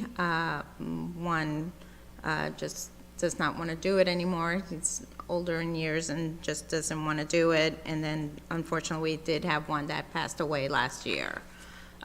So it's not just the Board of Elections that is low in numbers. For there are city committees. A lot of our other boards and committees have low numbers in membership. We've tried to recruit and advertise it as much as we can in our briefs and the Bowie brief and the spotlight. It goes in waves, up and down sometimes. Sometimes we get a lot of people that want to apply, and then sometimes it just lulls for a while. But my main one right now to get filled before the election, obviously, is our Board of Elections. Typically, I would love to have the full 9, because that would be able to have a Board of Election member available for each of our polling places, plus our Board of Supervisor, which could be here at City Hall to man the desk and getting the calls when we have to call the county to verify information on the voters the day of elections and stuff like that. So if you guys would put your fields out there and your messages to see if you could encourage any residents to apply, that would be great. Yeah, we're asking you all, as you interface with these outstanding residents of Bowie, we do need some volunteers to help us get through this. Madam City Clerk, would it be possible for you to share with us or the communication staff, whomever you've been working with, a blurb on exactly what you need and what is expected of Board of Elections members, and I think I speak for all my colleagues, and I will be very happy to help get the word out. I think one of the things that I know I'm very concerned about, and I suspect my colleagues are as well, is just making sure that obviously the election is run as smoothly as possible. The last thing we want is people writing in complaining that, you know, it took them forever to vote. So the more that we can do to help make this as smooth as possible, we will do. But if you could just send me or send us a blurb of exactly the duties assigned, I'm sure we can come up with some creative ways to get some of our democracy-loving residents to see this as an opportunity to get their feet wet in city affairs. Sure, I'll do that. So there's two different types of memberships that we're going to need. For now is our Board of Elections, so Supervisor of Elections, which is the ones that are more of the running of the election. And then come August, we'll start advertising also for the election judges. And those are the judges that work the polling locations the day of election. And that, I'll be sure to send that information out to council also, so you could pass the word out. And I don't want to take up all of our time tonight because I know we have a lot more to get to, but when you have a chance, Madam City Clerk, could you send us sometime this week just a quick summary of the training involved for both of these roles, both to reassure all of us that there is adequate training that goes into the roles of administering city elections, but also so that we can speak to it when we talk to constituents about the opportunities. Will do. Thank you so much. I really appreciate everything you do, Hilda. All right then. If there are no questions, further questions regarding elections, we'll proceed to page 58, where we discuss legal services. This office provides legal services and advice to the city council and city staff. The city attorney attends council meetings, represents the city in legal proceedings, both before courts and administrative agencies, reviews contracts, leases, covenants, and prepares ordinances and resolutions. The office also provides advice to the city and state legislation where required. The city retains several law firms with differing specialties to handle such matters as bond issues, IRS tax issues. Separate legal counsel is also retained to support the Ethics Commission, the Board of Personnel Appeals, telecommunications legislation, and cable franchise renewal process.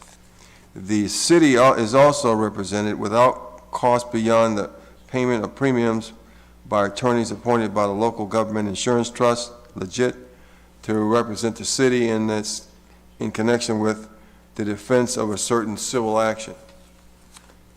Currently, there's 200 and, did we raise that number? There's still $202,500 in the professional services, which is the primary number, and it seems to be still be a good number for what we project. Any questions regarding that division? I know that Ms. Levan and Ms. Ruff are not here tonight, but I do just want to say for everyone in TV land that our city attorney is easily one of our most valuable employees, not only in her diligence representing the city in all legal matters, but in that she has proactively come to the city council over the years with low-cost litigation that we have successfully participated in, and in so doing has brought home several $1 million in additional revenue to the city through strategic litigation that we're going to be getting paid out for years to come. I think Ms. Levan goes far out of her way to more than bring back revenue to the city in ways that are incredibly valuable to us. And so I just want to always give her a big shout out because I don't know anyone who is as diligent as she is as far as municipal city attorneys go. Thank you. Okay then. If there are no questions, no other comments regarding the legal services office, we'll proceed to the communications office of the city. This division is responsible for providing residents with current information on city events, services, and policies through monthly newsletters, news releases, the city's website, social media, and cable television. It also provides the city with council meetings, broadcasts city council meetings and special events. When I arrived here in 2016, Ms. Cooper was a one-man operation, and now we have 6 people in this organization, 6.6 we project, and that have covered every spectrum of the public affairs and communications spectrum so that we can communicate effectively to our residents, and for which we learned significant lessons on January 3rd, 2017. So, the objectives and results for FY 2023, A, was to expand field production offerings to broadcast live from at least one city-sponsored event each month, and if in-person events are still limited by the pandemic, add a new virtual program each month about the city service or program. The target was to exceed the goal by FY 2023. Live video reports were done about elections, Veterans Day 5K, run walk, tree lighting, pet social at the dog park, storm drainage, and the National Night Out. B, establish a cross-functional outreach team that will meet at least quarterly to share information and plan a coordinated approach to all city communications. This team will also review and help update the 2027 communications plan that I mentioned before by June 30, 2023. The team membership was determined in January, and the meetings were to begin in February. And this objective has slowed down a bit because we have had some personnel shortages, but we have recruited some new talented people, and we'll be getting back on target with that. C, to integrate the city's newly articulated vision, brand logo into all communications. This will include regular training on the use of the brand, auditing all print and electronic materials for brand consistency, and developing new marketing materials that promote Bowie. The rollout of the new branding and messaging is underway in a small way. The majority of the effort is programmed for Bowie Fest to present that to the public, unless the council tells us otherwise. D, expand reach to young adult residents on social media platforms such as YouTube and Instagram through the use of short videos and visually appealing posts. Increase subscribership on a platform by at least 10% by June the 30th, 2023. Instagram and YouTube followers increased by 12% from July to December of 2023. 2022, correct? Right, yes. And further growth is expected in the latter half of this fiscal year and calendar year. Instagram Reels, popular with young people, will be used more in the future as a short video program. The workload and performance indicators are presented below. They are, I don't see any noticeable differences. The objectives for 2024, one is to better measure and evaluate the success of outreach efforts beginning in September 2023. The division will produce a monthly report that tracks engagement metrics for various platforms used to disseminate information to the public. By September 30, 2023, develop a new marketing campaign for Alert Bowie with a goal of increasing registration in all Bowie neighborhoods by 5% by the end of 2024. By December 31st, 2023, the division will work with HR office to expand and enhance the city's presence on LinkedIn to aid with recruitment and increase visibility as a desirable employer.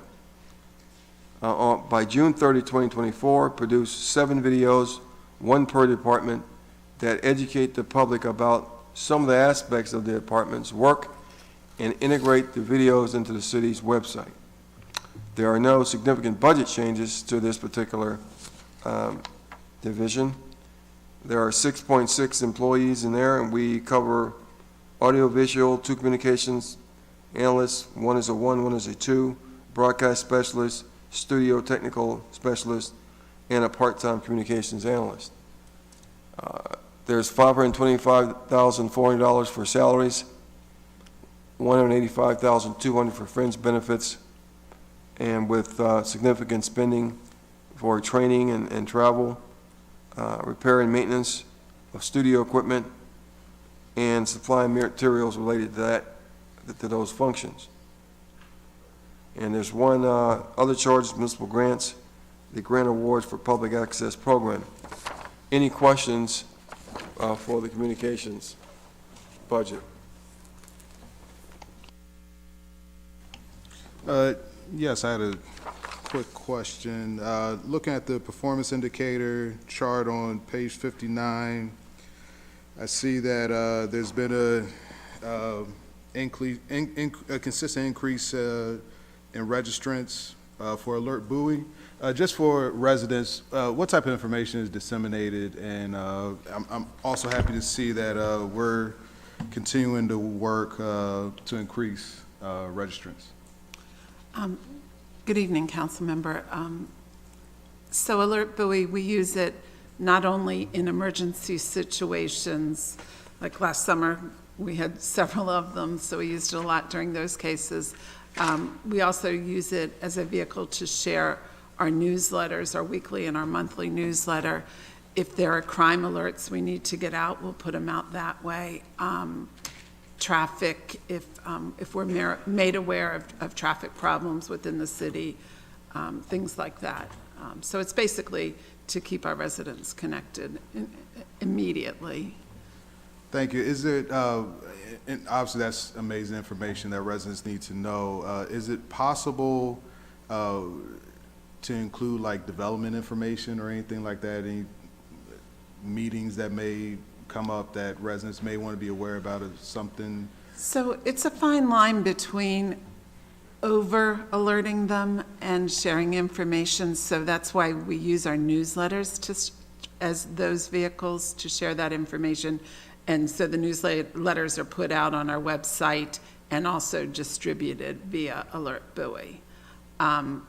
If there was a big meeting, then, like when we were doing the listening sessions a few years ago before the pandemic, we would put out a message to that particular segment of people that listening session was for, and we could remind them about that meeting. So we do use it in targeted ways, but I don't want to overuse it. Thank you, Ms. Cooper. It's good to see you. You too. And Ms. Cooper, I could be mistaken, but I believe that you usually send out, like on a Friday, like a text that says, quick highlights what's going on this week, read more at, and then you click the link and it's all right there. Yes. Am I No, that's exactly I'm not it. crazy. So, That's a real text I've been getting. Okay, great. yes, so that's to share the, Okay, it was a prank before was pulling on me, it turns out. All right, great. you are not imagining it, no. So we, generally things go out via text and email. We also have the ability to do robocalls, and we will use that aspect of it, like for hydrant flushing, the neighborhoods that are scheduled for the coming week, or for leaf collection. While we're on the subject of Alert Bowie, one of the goals for next year is to do a push on this. And part of the reason, when I look at the distribution of where people have registered, I see that it's not even throughout the city. So for example, the neighborhood south of 214, we don't have very many registrants there compared to Chapel Forge or something like that. So we want to bring everybody up, but also especially target those neighborhoods where we see low registration. And, maybe they're not as focused on the city, but we want to make sure that they have all the information they need as well. Do you know which neighborhoods have the highest registration? I'm gonna, it's gonna probably be, I'm gonna say Buckingham because that's where I live, but I would think that we're talking about the center of the city, probably the neighborhoods around the Ken Hill Center. All right, gold medal to DeForest, silver to Esteve. All right. Any other questions for the Communications Office Director? I don't have a question. The only comment I will say is, Una, it's great to see you. We don't envy your job. It's really difficult to take city information and the things that are going on in the community and distill it in a way that promotes engagement and gets people energized and want to read through it all. So, I mean, just thank you for everything that you're doing. That's pretty much the only thing I'll say. I appreciate that, thank you. If there aren't any other questions I regarding... do have, I'm sorry, I do have one. Go ahead. I apologize. Una, and I should know this, the communications that we have for the senior center, we don't do that through Bowie Alert, do we? I used to do it, but the senior center does it themselves. So they put it out to their membership and to a wider mailing list, I believe, as well. Is there an opportunity there to, given the high-touch interactions we have with folks at the senior center, could we push for engagement there for Alert Bowie? Yes, as a matter of fact, we participate in the Senior Information Fair every year, and that's coming up June 2nd. And we set up a table there, we have a raffle, and the whole purpose of us being there is to promote Alert Bowie with that demographic. Yeah, I might suggest that as we get new members to the senior center, that when they're joining the senior center, it's like, oh, and here's one more thing. Let me sign you up for Alert Bowie as well. Kind of like a lot of modern-day HR departments with the participation in 401 programs where they say, hey, thanks for signing and welcome aboard, and we're already taking money out of your paycheck for your retirement. And just kind of make it as a natural default position, kind of like voter registration at the MVA. Yes, I think that's a good idea. And we may also do that for, and I know it's just new people, and there are only a handful that come in at a time, but perhaps also with water and sewer. When people come in to set up their new account for water and sewer, if we could get those folks as well. Yes, I hadn't actually thought about that. We are going to work with finance to put it on the bottom of the water bills when we can. Well, I'm even thinking when someone signs up. No, I hear you. I think that's a good idea. Because that's a high-touch point where you can say, and oh, by the way, this is the way you'll find out if your water's dirty. And as the houses come on in South Lake and other places, absolutely, we will also get to them as well. Excellent, thank you. Okay then. Well, we're going to move on to business operations here. That's next. And thank you, Ona. On page 63, the Business Operations Division handles critical and high-profile administrative management duties, including negotiating and monitoring city cable franchise agreements, telecommunication agreements, and annexation agreements. The Business Operations Division is responsible for overseeing the city's utilities and energy efficiency projects, as well as negotiating and monitoring procurement contracts with various organizations. The division serves as a liaison to various federal, state, and county organizations. The division serves as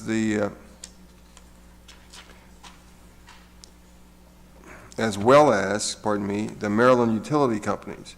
The division manages various unique and sensitive issues directed by the city manager. In addition, this division provides central support to all other city offices in the areas of office supplies, printing, graphics, as well as mail services.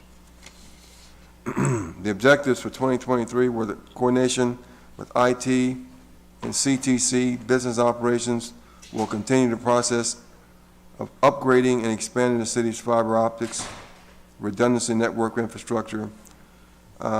In The project is temporarily on hold until the city council approves the new iNet and Comcast franchise agreement, which was presented in March. They already approved it. No, that was the ordinance. Ordinance. But it will be presented May May 15th. 15th, yes. Upon approval, the project will commence again and with the contract of a company to begin the building of the redundant fiber project. That's right, the note here, May 15th franchise agreement. I can't read my handwriting. Okay. In coordination with the IT department, business operation will be employing energy management software by the fall of 2022, which will help to leverage data of energy efficiency projects. That project was completed. In coordination with Tesla Solar, business operations working on stage 2 of the solar array project. This project will be expanding the solar array system from 2.5 megawatts to 5 megawatts system by the summer of 2024. The city's power purchase agreement partner is currently working on a design and development phase of phase 2. The city is providing all support documents for the project. Hopefully by the summer of 2023, the project should be ready for permitting and preliminary utility interconnection design phase. If you go to page 64, you'll see one of the reasons why I modified the previous assistant to the city manager's position, changed that in 17, and developed the business operation department, was because there was a significant need to support the residents as they managed issues, complaints, and requests with WSSC, BG&E, county, the state highway administration, and there was a defined expectation by our residents that we would help them with this matter. So consequently, this office was stood up. We deal with, as you look at the workload and performance indicators, you'll see that we deal with resident complaints. We organize meetings, review contracts and agreements, review utility expenses, and we also work on the annexation presentation. And for the last 5 years, we've been constantly working on this Comcast franchise agreement, and which may be coming to fruition real soon. Objectives for the fiscal year 2024: business operation will continue upgrading and expanding the city's fiber optic redundancy network infrastructure to all the city facilities. The first phase of the construction of fiber should be completed by the fall of 2023. In coordination with the city's power purchase agreement partner, business operations will be working on stage 2 of the solar array project that I mentioned before, and the project will be expanding the solar array system from 2.5 megawatts to 5 megawatts system by the summer of next year. There are no significant changes to this program.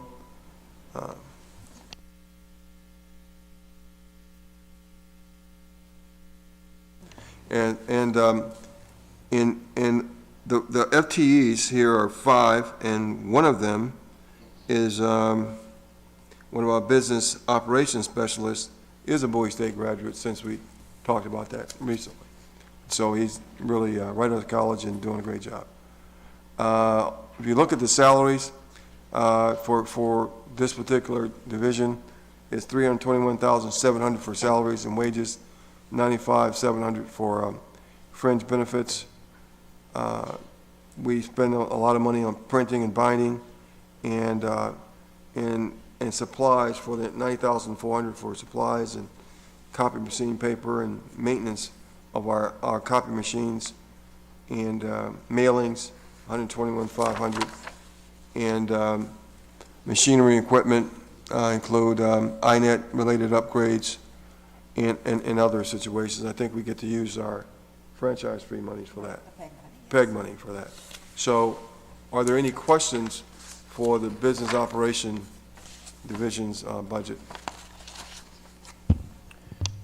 Real quick, first of all, Ms. Pizzuto, thank you so much, as always, for everything you do. I know that I send an awful lot of constituents your way for everything related to Amtrak problems and CSX and people not wanting to have to talk directly to BG&E, although we're working on that last one.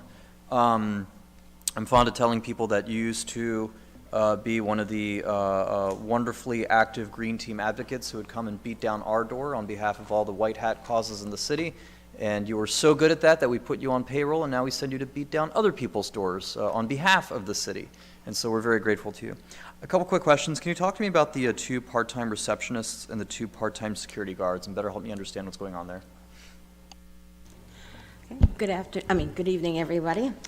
So the 2 receptionist positions, those are the front, at the entrance of City Hall. The 2 receptionists that you see when you, or one actually, when you come into the front of City Hall. So what they do is they're part-time, so they back up each other, and that's the purpose that we created that position to be part-time, so that when one is not working, the other one does, and it's back and forth, and when they go on vacation, there's a backup and sort of thing. The security guard position, that is new. Currently, we have Allied at the front desk, but we would like to make this internal, so now we are going to be hiring to do, security guards for the front desk at City Hall, to basically have the same setup as we do for the reception. Gotcha. And so it was just a misunderstanding on my part. I must have absolutely just missed this last year when we moved them to your department. But that explains that, at least. That answers my question. I don't have anything else. I appreciate the work you do. Also, with regard to the security guards, there's an added expense, obviously, to pay these people. But we will be saving some money because with that contract will be terminated with the contractors who provide. It also gives us more command and control over the people as opposed to dealing with contractors. Any other questions for Ms. Pizzuto? So, Ms. Pizzuto, it's good to see you. In the past life, we spent a lot of time together in the foxhole working on behalf of the residents of Bowie.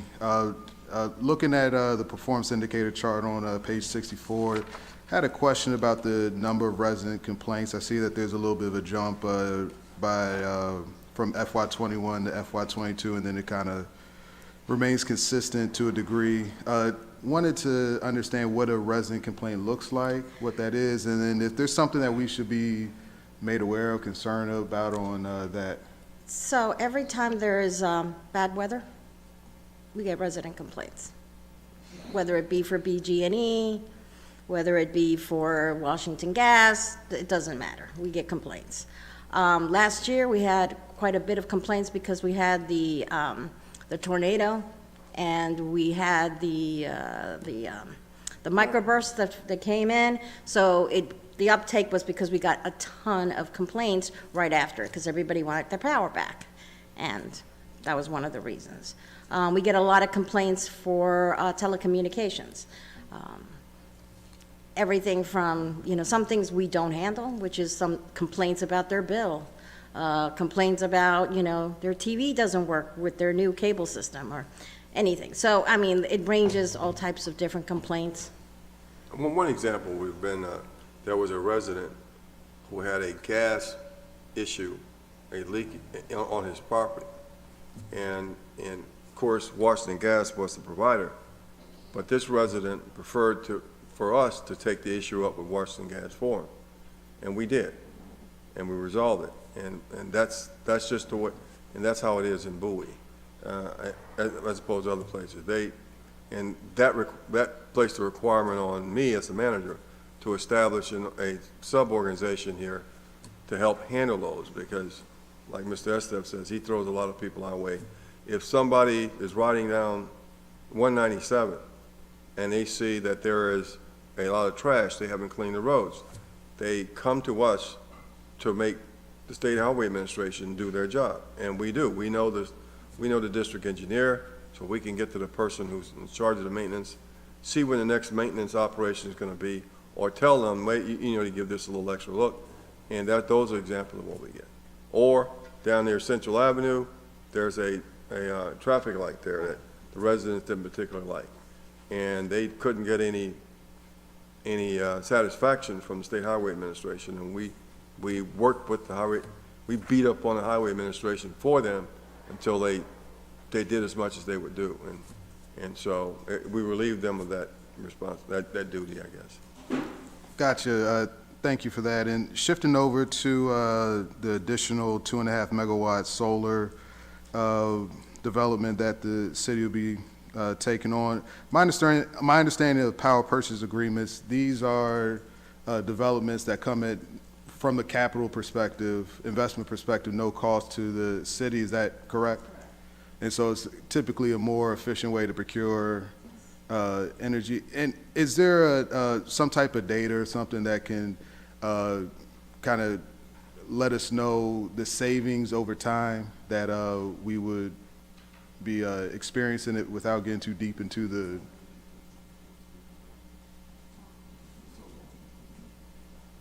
Yeah.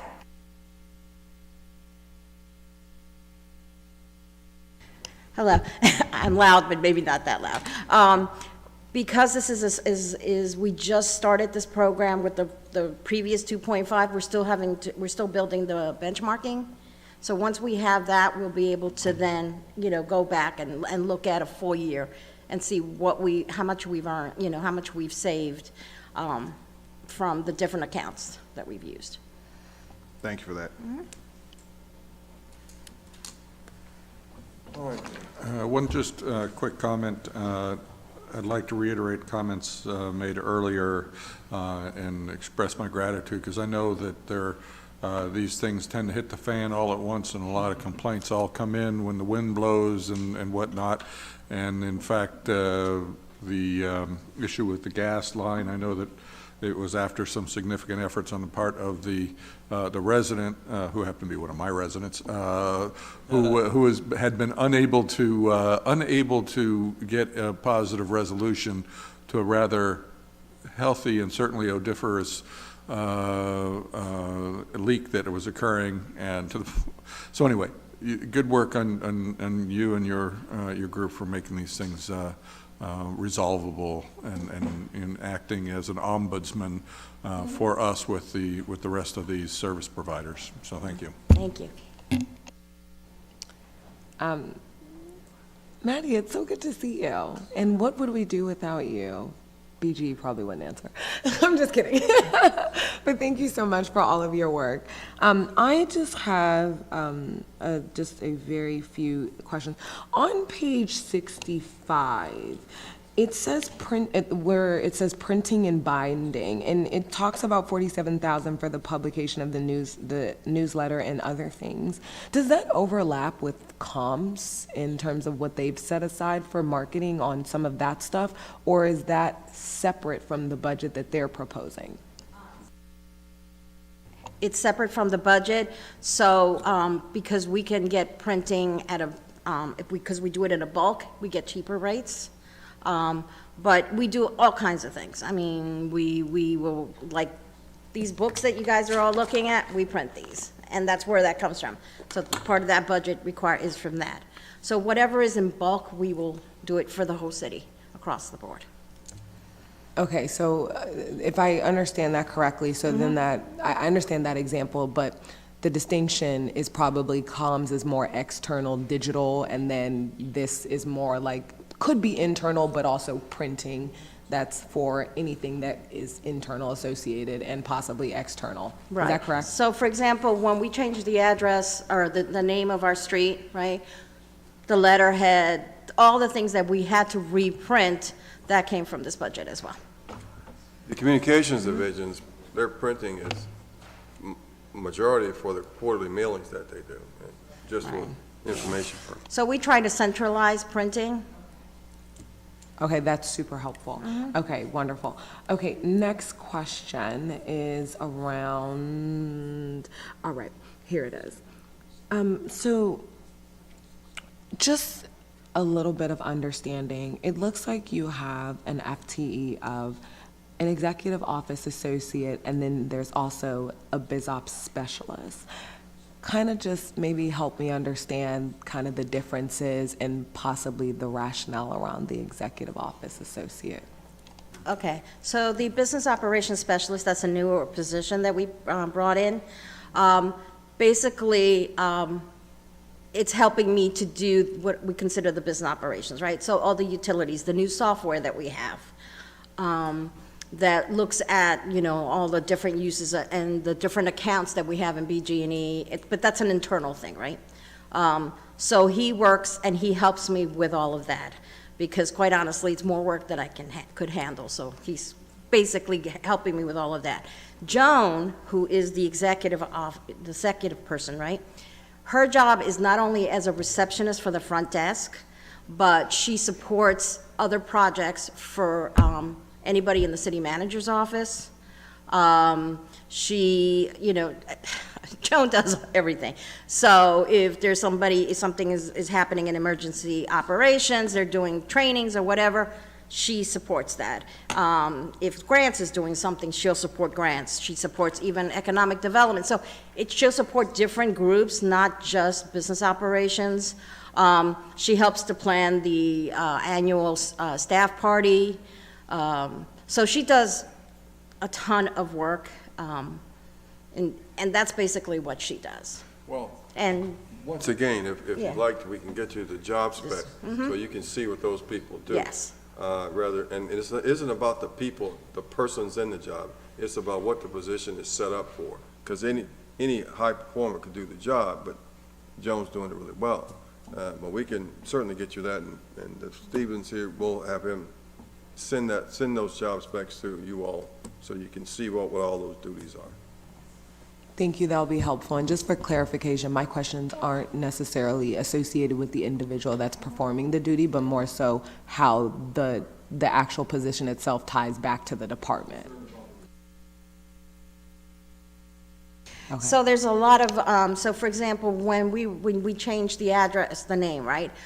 She helped me to do all the planning for that particular project. So that's her other part in support, special projects, things that are assigned by the city manager. Awesome, thank you. Any other questions for business operations? If not, then we'll proceed to page 67 and talk about the city clerk's office as we play a little musical chairs here. The city clerk's office provides support services and assistance to the city council and the city manager. This office, in conjunction with the Board of Elections, is responsible for and makes arrangements for the conduct, administration, preparation, and operation of the city's elections, as well as the update and maintenance of the voter registration rolls. Additionally, the office maintains and updates the city code, makes arrangements and preparations for the city council meetings, including setting up city council agendas, taking notes, and transcribing minutes. The city clerk's office maintains official records and documents of the city, answers inquiries about outside agencies, citizens, from outside agencies, citizens, and government bodies on behalf of the city. This office also arranges interviews for committee applicants with the city council, prepares and maintains a city council calendar, hearing dates, schedules, city committee rosters, as well as financial disclosure, conflict of interest data. The city clerk's office also is responsible for countersigning official city documents, maintaining the city's seal, setting up meetings for the city council, assisting city staff in researching projects, as well as gathering material for council packets and performing other related tasks as needed. In 2023, the city clerk's objective was to have all departments begin to go through all paper and electronic records to maintain, transfer, or destroy records in accordance with the new 2022 approved records retention policy, and have that done by June the 30th of 2023. This objective is 90% complete. Still waiting on one or two departments, but we're on course. B was update rules and regulations for city committees and present to council for review and an adoption by October 2022. That was completed. Briefing for city committees and staff liaisons on new rules and regulations for the city committees by December 2022. That was completed also. Looking at the workload and performance indicators, there was a slight increase in the number of board members and committee members. We project 130 versus 109 we have now. And code revisions are projected to be 3 as opposed to 2. The city clerk objectives for 2024 are to coordinate with the council and the city manager to provide orientation sessions for council after the November 2023 city elections, update rules of procedures for city council and present to the council for adoption by December the 4th of this calendar year, transfer permanent records to Maryland State Archives for permanent retention in accordance with the approved records retention schedules by June 30, 2024. Update templates for proclamations, resolutions, and ordinances, and create a new template for a status report items by October of 2023. We are, as budget changes, I propose the reclassification of the executive office associate position, which was held by previously is currently vacant, from a X111 to a X113 at a cost of $6,048.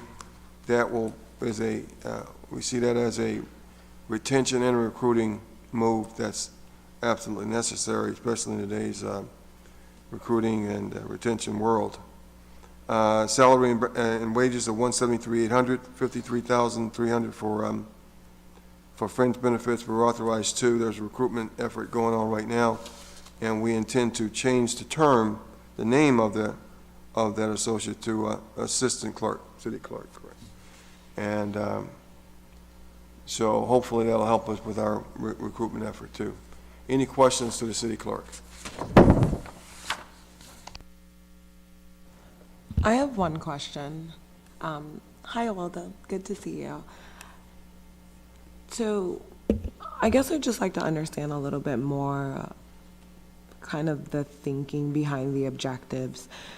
And the reason why I asked that is because it was my understanding that when we did the executive office associate, part of and maybe I could have this wrong, so I'll put a disclaimer that I could be wrong.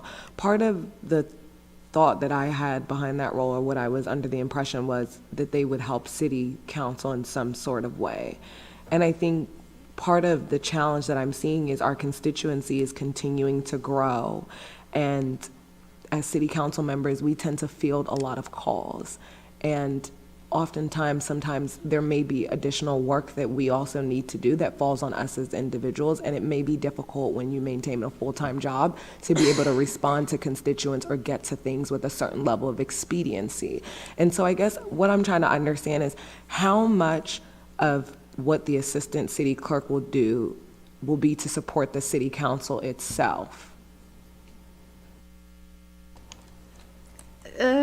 That would be a little hard to explain. It depends. I mean, it depends on the council members that need the assistance, and also the day-to-day tasks of her position. So for example, the assistant that was with me before, she was in charge of everything that had to do with the committees. And then she also was in charge of updating the records retention, which that task took a while to do because the state archives have a whole new set of standards and new forms and all of that, and working with all of the different departments and doing that. Yes, that position would be to support council and whatever they would need. For how much of it, it depends. I mean, I guess it depends on what council would need from her or him in the future.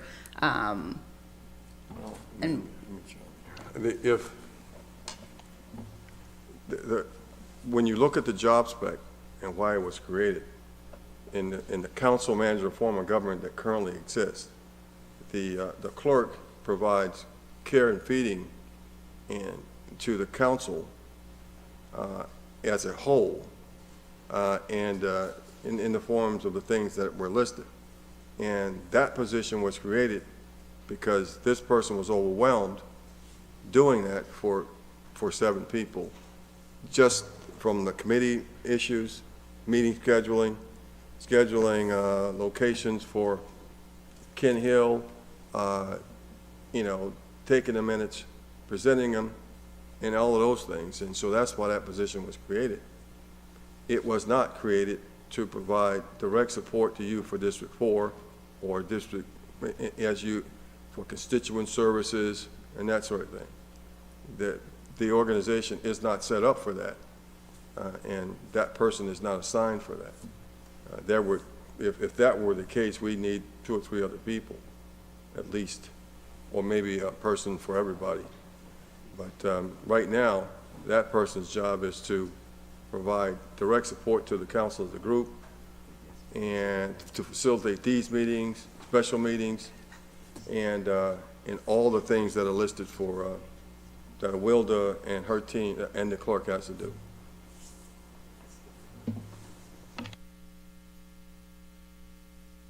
Mr. Mayor, did you want to jump in? Yeah, I think for clarification, City Manager, I don't think that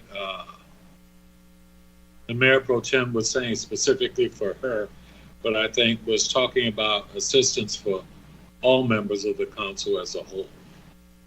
And so I do believe that we're getting to a point where it probably should be looked at, because I think there was some thought that that person would be able to assist with some of the things going on without having to go directly through a WILDA, but being able to just help council. So I think we may want to take a look at how we do that, how we make sure that the city council is as productive as it has been, but even as things grow and we move forward, we probably want to give some thought to how we can make it even more productive and more responsive to the citizens. Thank you. Okay, then the question I would ask is what support would the council want that they aren't getting today from this particular position or from the clerk office in general? And if need be, we can add FTEs and all that to provide it if the council is always so inclined. If I could jump in on this, I think one thing that often comes up is that residents often don't know where to go for help. And so I know, depending on our availability and our styles, it's no secret that I go out there and actively look for trouble. And I constantly send it directly to the nice folks who are sitting right ahead of us. Other members may not be able to do that for any number of reasons on a business hours basis.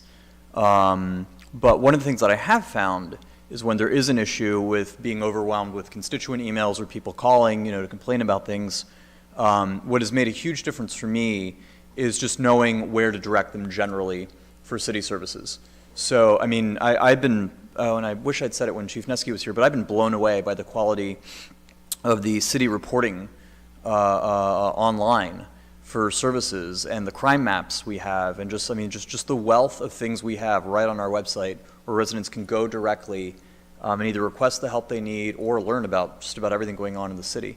What I would suggest is maybe if staff could just share with us some advice this week on, what is the best way for a resident who's calling about any particular concern, what is the central point that they can reach out to get that help, right? Is it, calling the city manager's office? Is it calling the front desk? Is it calling the city non-emergency number, and getting routed directly to the employee they need, which they're already doing off hours. But just what is R311, essentially, that residents can call and a lay person without any knowledge about how the city works could get, directly switchboarded to whatever it is they need to go. I think that's kind of probably what would make the most difference without us having to hire a bunch of new FTEs. Does that make sense? I think it makes sense, but hold on. Mr. Mayor, were you going to jump in? I know that Michael had jumped in before you. It looked like you were going to come off mute. Oh, it's fine. I think what we're talking about would probably even work best if we would get with the city manager and actually sit down and go through as you talked about the PDs, the position descriptions and what's supposed to go, and just talk a little more in depth about what those are and how we might route them. I mean, I myself, as you know, often am connecting residents and people with concern to different members of city staff as we go probably every day almost. But anyway, continuing to do that. But how do we do, for example, to make it more efficient as we look through that? And that might be a longer conversation for us to just sit down and talk about from a PD standpoint and just structurally look at what we're going to do or what's the best way to do it. Well, we'll certainly look at the 311 question. That's a really good point there, Mr. Estab.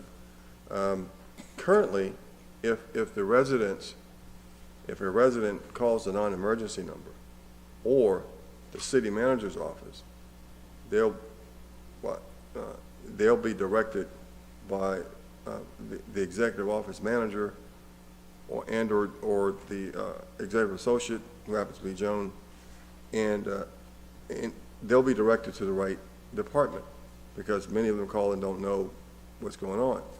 And also, what seems to be working by my observation is when city council members get a request about a department service, that you send it directly to the, and which has been happening for 6.5 years for me.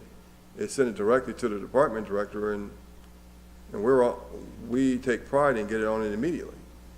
A traffic study request or code enforcement request, they come in all the time, 7, 8 times a day, and we direct them to the right folks. And but if there's maybe there's a need for a constituent services operation here, similar, but maybe I'm just brainstorming here.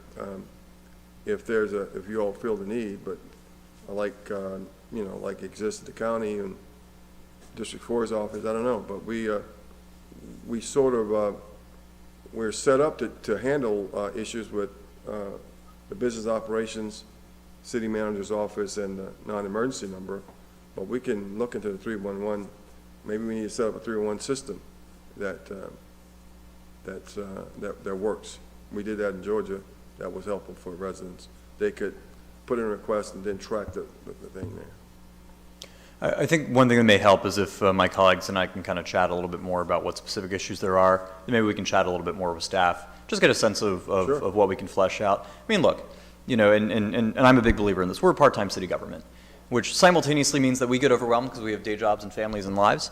But it's also not an expectation that in a state with 1 million layers of government and millions of dollars worth of salary going to elected officials, that we should be the ones, doing all this. And I've learned the hard way that just getting better at triaging as an individual elected leader with not an insubstantial constituent services portfolio goes a really long way in not getting overwhelmed. And maybe that's something we can talk about as a group, and we can brainstorm with staff at a later time.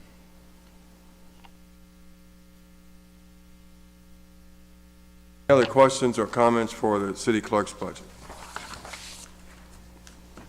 Okay, thank you very much, City Clerk. We'll go on to economic development.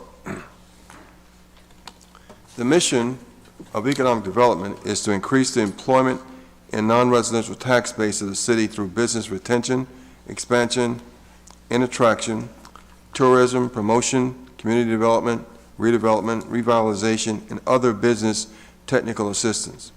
This office serves as a liaison to the business community and to the city's Economic Development Committee, and supports the local delivery of business assistance programs of various chambers of commerce, regional economic development entities, state offices and departments, and other agencies for economic and community development matters. The city is responsible for the implementation of the economic development strategies adopted by the City Council last year. If you look at the page 70, there is it looks like an essay here. There's so much written there. But Objective A for 2023 was to begin implementation of the economic development strategy. One bullet was to utilize creative placemaking to support the economic development with an initial focus on Bowie Town Center. A subcomponent, but it doesn't read that way, is the staff is actively marketing Bowie's retail space through attendance for ICSC, Mid-Atlantic, and ongoing advertising campaign in Shopping Center's Business Magazine. The staff is also reviewing the city's existing business attraction incentive program for use as a retail attraction fund. The city is reviewing this, the staff is reviewing the city's previous facade improvement grant program for possible re-implementation. Another point from the economic development strategy, the leverage Bowie State University as the city of Bowie's most natural anchor institution. The city has renewed its operation grant with the Bowie BIC, which, as you know, is located on the campus of Bowie State. One of this fiscal year's grant deliverables is an examination of why Bowie BIC's graduates do not locate in the city and what work needs to be done to get those graduates to locate into the city. The other one was to distinguish the city of Bowie as an athletic recreation tourism hub. Staff is working with the council and Bowie State University on future uses of the Bowie racetrack. Expand the city's business base through targeted business startups, attraction, expansion, and retention efforts. The staff is preparing new advertising messages to be used to target marketing to specific industries and segments. B, establish the formal business retention program to assist in retaining businesses in Bowie. This effort will help the city identify all businesses located in Bowie and assist in providing them with information and assistance to recover from the negative impacts of COVID-19. To make this happen, we hired a business retention specialist to oversee the business retention program. We identifying all existing businesses to establish the needs of business and gain an understanding of what prospective businesses are looking for. Update the business database with constant information on Bowie, on business operation, business owners, property managers, and tenants. We partner with the city of Bowie and Prince George's County emergency management offices to aid in the business community, creating a pre-disaster continuity plan for small businesses. This plan will also identify some of the concerns businesses believe they will be facing in a disaster. This will allow the Economic Development Office to have key personnel information to contact during emergencies and this is going to be completed by the end of the year. Creating an outreach program that will allow business retention specialists to build strong relationships with business owners, managers, and management companies, and establish tier outreach level, including surveys, target focus groups, and in-person visits to key businesses. First draft of this is scheduled to be ready by the end of this fiscal year. We hired a consultant to prepare a revitalization plan for Old Bowie.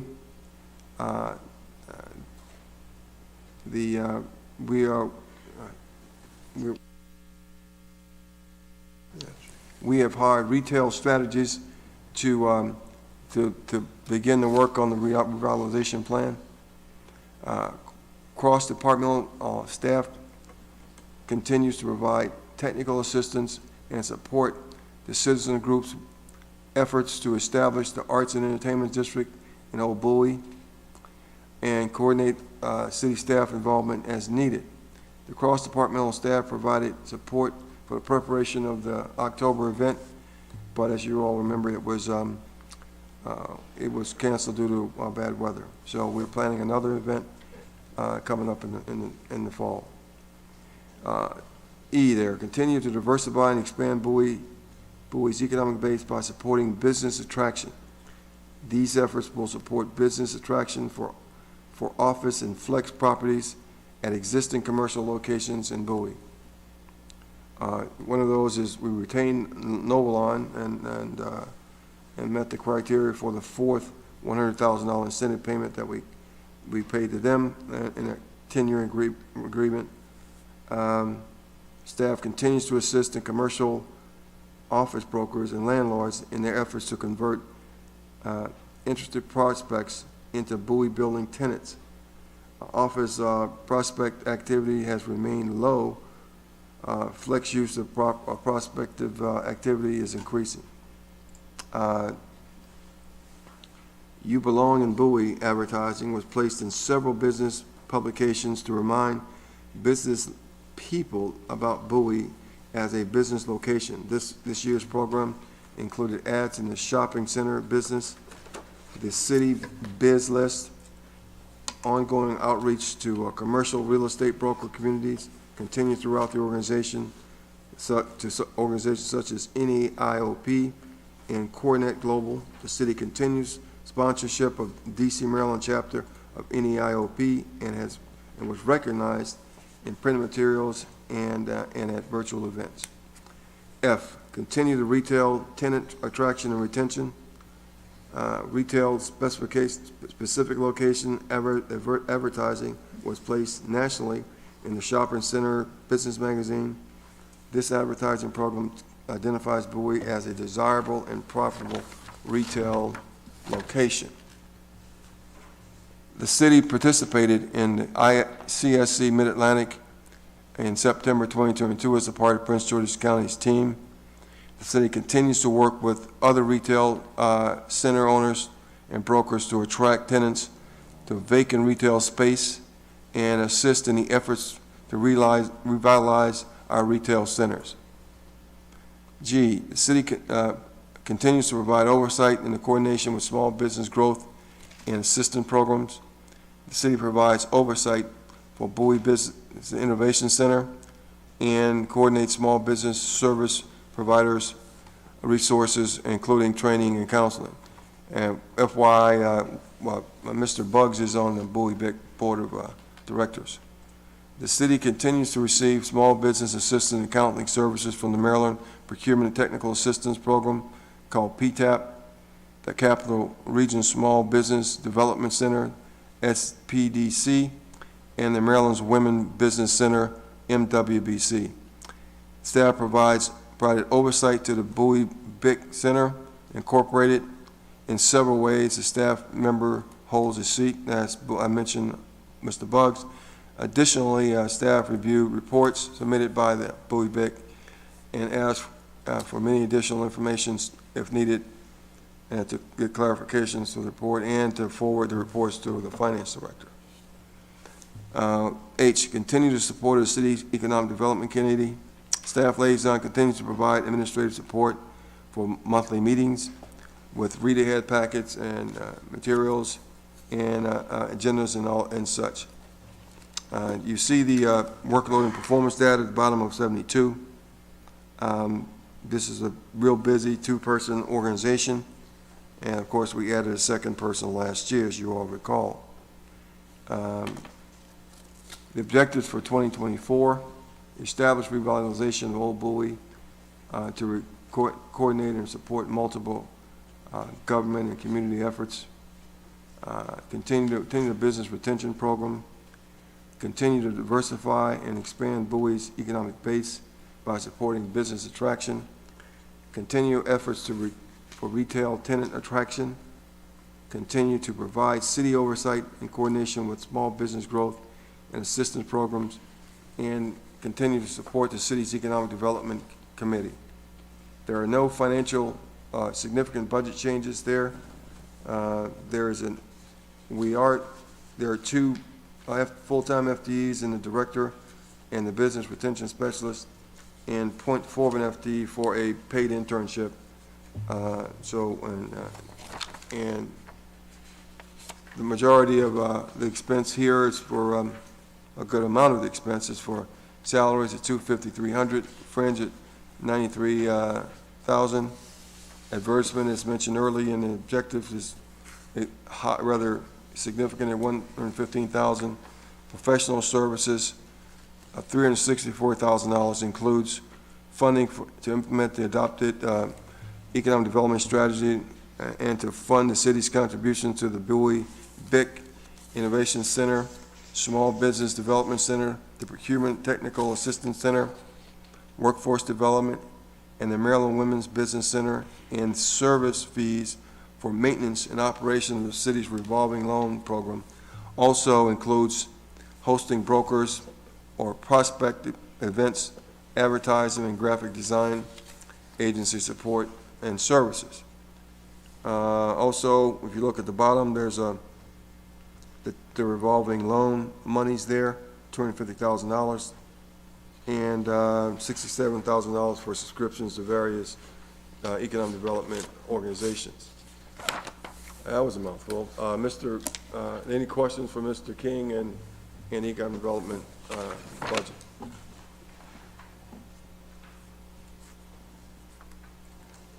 Yes, quick question for you. On our, where did I see that? Forgive me.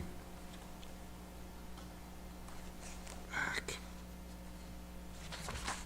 Yeah, this is terrible.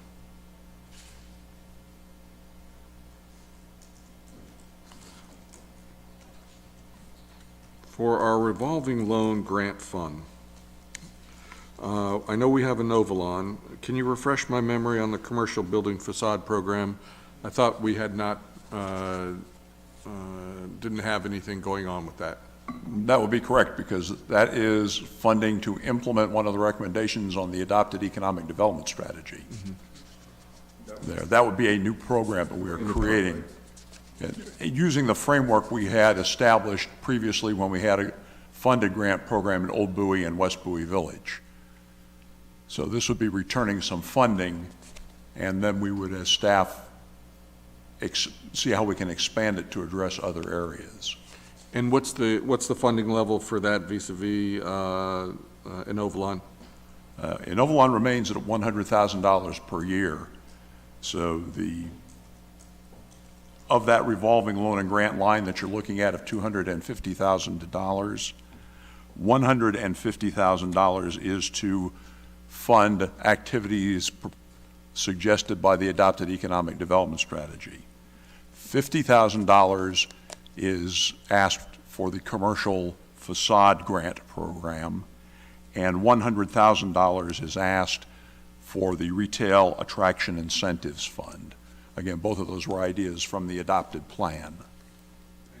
And an administrative note, I've been working with the finance director as we improve the accuracy of our accounts.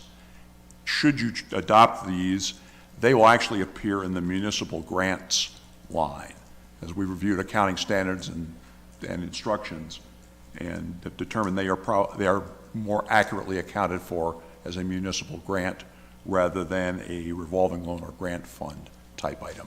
Excellent, thank you. Mr. King, I appreciate your being with us on the late shift tonight. I asked this of another department head, and I will just ask again, when you have a moment sometime this week, if you could send us a breakdown of the professional services line item funding for specifically for our memberships in BIC, Development Workforce, Procurement Technical Assistance Center, Women's Business Center, et cetera, et cetera. If you could just send us down an update of what those memberships I'd be delighted to, but to give you an idea of what that's going to say, okay. There's $150,000 requested for the Bowie Business Innovation Center. And for each of the 3 major counseling programs we bring to the city, $15,000. That'd be for the Maryland Women's Business Center, $15,000, the Small Business Development Center, $15,000, and PTAP, which earlier this year has changed their name to Apex, and that stands for something, but I have exactly what that stands for has forgotten. It slipped my mind. They would also be getting $15,000. And we'll give you the additional details. Gotcha, and 150 for BIC. Okay. I may follow up with some more questions on that later this week, one-on-one. I appreciate your time. And I do recognize your portfolio has grown a lot in recent years, especially when it comes to our friends in Huntington. So thank you. And I do look forward to your continued work on that. I see the objective for 2024. And I appreciate your service. One thing about our support to the Bowie BIC, in previous jobs, there was a, there was an effort to have to correct the disparity between minorities and majorities as it relates to business development and getting contracts and that sort of thing. With the Bowie BIC, the way it has worked out the last 6.5 years I've been here, the majority of the people in the Bowie BIC are black or brown people and are citizens of the Prince George's County, some residents. So Bowie BIC is in fact, not by its charter, but by default, a major trainer of minorities and coaches of minorities and women in the area of developing and maintaining and sustaining businesses, just as a matter of fact. I had a comment. Yeah. And we get an annual presentation from the executive director of the Bowie BIC, and she is scheduled to present to you at the first meeting in June. And this is June Evans. This will have been her first year. You longtime folks here will remember Lisa Smith, who retired, but June Evans is her successor. Any other questions for Mr. King or about this particular budget? Just one request. Hey, John Henry, great to see you. Would you be able to follow up with, on the grant, the recommendation that we got that you're implementing? Could you just follow up with the details of that grant and like who would impact and just more details? We don't have those details. If you choose to fund it, part of what we have to do will be to prepare the grant program and the update, and we'll bring that back to you. Would you be able to share like what the proposal is? Like, because it's hard to ask to fund it. I can share with you the Yeah. previous grant program that we will use as our framework to modernize that. I can certainly do that. Yeah, that would be helpful, just to understand the objectives associated with that and what we're trying to accomplish so we understand what we're funding. Thank you. Mr. King, good to see you. Thanks for hanging with us. Looking at the business retention program and the FTE that's focused on that, my understanding is that this person is going around the city, for lack of a better term, kind of knocking on doors and creating a database of businesses that are in the city. And as businesses come in, they'll continue to update that database, I guess? That's correct. That person is Tiara Andrews. Some of you may recognize her from her previous city incarnation as a senior code enforcement official whose territory was our businesses. So I lucked out. She's got a better Rolodex of existing businesses than I do, and she's now seeing them as a friend rather than a regulator. She is going and building on it. We tried to keep a list of businesses in Bowie, but it was not a good, reliable list. She has been working on cleaning it up, removing some of the businesses that we knew were gone, but we just never got them off the list, adding in new ones, trying to meet them. It's a slower process than we had envisioned because a lot of the business, first off, a lot of businesses are busy and don't quite understand why they should be talking with her. So it takes multiple visits and it's slow, but we're building that. We've even had the opportunity to test some of our outreach capability with the database software we're using to the extent we've been given email addresses by those businesses. We've sent out some preliminary notices. We have assisted on an informational mailing from the Planning and Sustainability Department specifically addressing watershed issues at a single shopping center, and those are working. We expect over this coming year to do even more outreach and have an even cleaner, better database. Gotcha. I appreciate that. I appreciate the work you've done in developing this list. Not necessarily a recommendation, but just out of curiosity, was ever considered to, I'm not even sure if the city has the authority to like establish almost a business license program and, you know, for a low fee that, you know, anyone that wants to do business in the city has to, that way, in an effort to maintain this same type of database of businesses? I love that question because I've got a file on my desk of business licensing programs from other places in Prince George's County. We have not proposed that to council. At the staff level, we still aren't ready to add that layer in. A lot more we've got to figure out about it, but it's something we are beginning to think about. The main reason it is conducted in the municipalities here in Prince George's County is to get a better idea of what the businesses are within the community. And that's something we have not previously had as an objective or goal for the city. We're moving in that direction, and a business licensing proposal may well be something you see in coming years from us. And obviously, this isn't something to be a revenue generator, but something to strictly understand who's in our city. Exactly, some way to get them registered. A lot of departments have informal things. For example, the police department tries to collect emergency contact information from businesses. But they have to do it good old-fashioned way, same as we're doing. You basically go door to door. As I said, we're not ready to implement that yet because that takes a lot of backup. It does take a lot of effort to maintain a licensing program. But it's there. It's one of the things we're considering as we advance our program. Thank you, Mr. King. Quick question, follow up on that.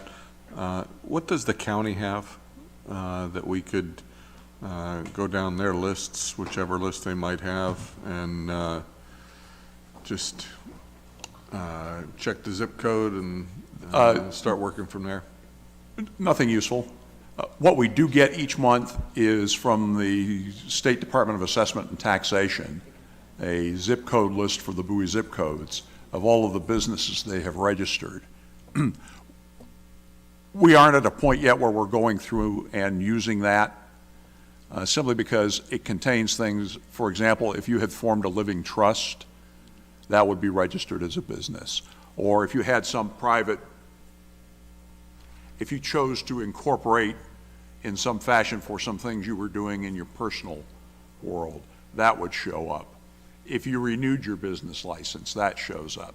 So there's a lot of data, and it comes in an old format for you computer guys. Roxy will like this particularly. It comes in comma delimited and tab delimited ASCII, which is an old basic form of computer data. We haven't figured out a way to easily manipulate that yet. We've got that.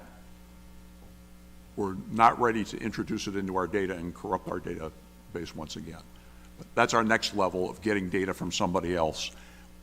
And we'll have that resolved before we would suggest doing business licensing. Thank you.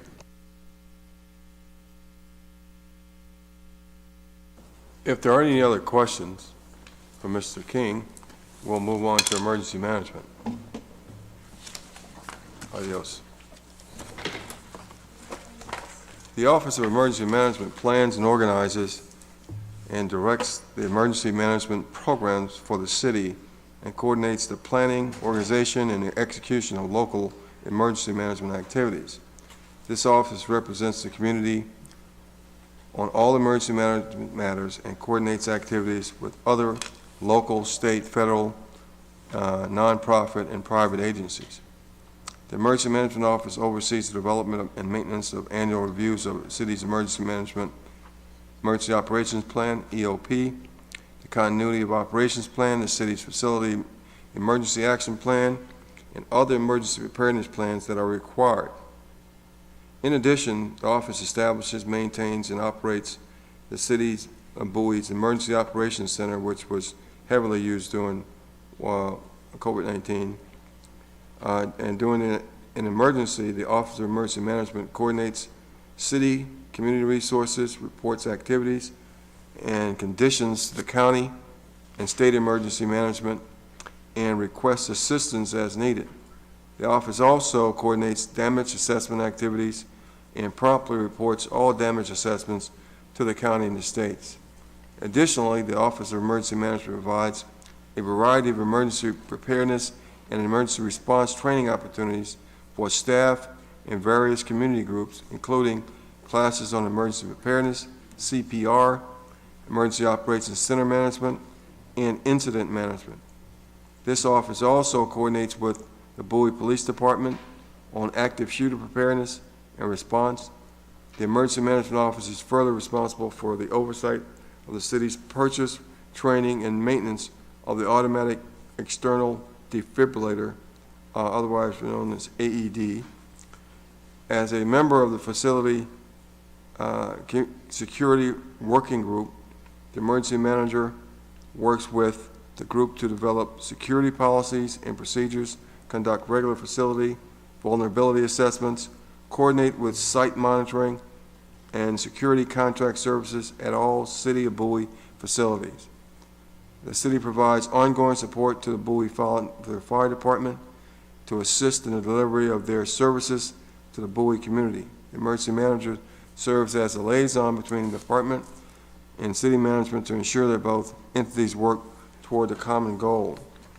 The objectives and results for 23 were continued development of emergency action plans for all city-owned facilities. The result, the emergency action plan for the senior center has been completed. The next facility emergency action plan is the gym, which will begin in the spring. B, continue the training of emergency operations center staff on operations of the EOC. The Office of Emergency Management also has conducted 4 emergency operations training sessions to date. More are scheduled for the spring. Going to page 76. Enhance the Employee Preparedness Public Safety Committee and Green Team knowledge by conducting quarterly training programs to include topics such as CPR, emergency preparedness, and incident management.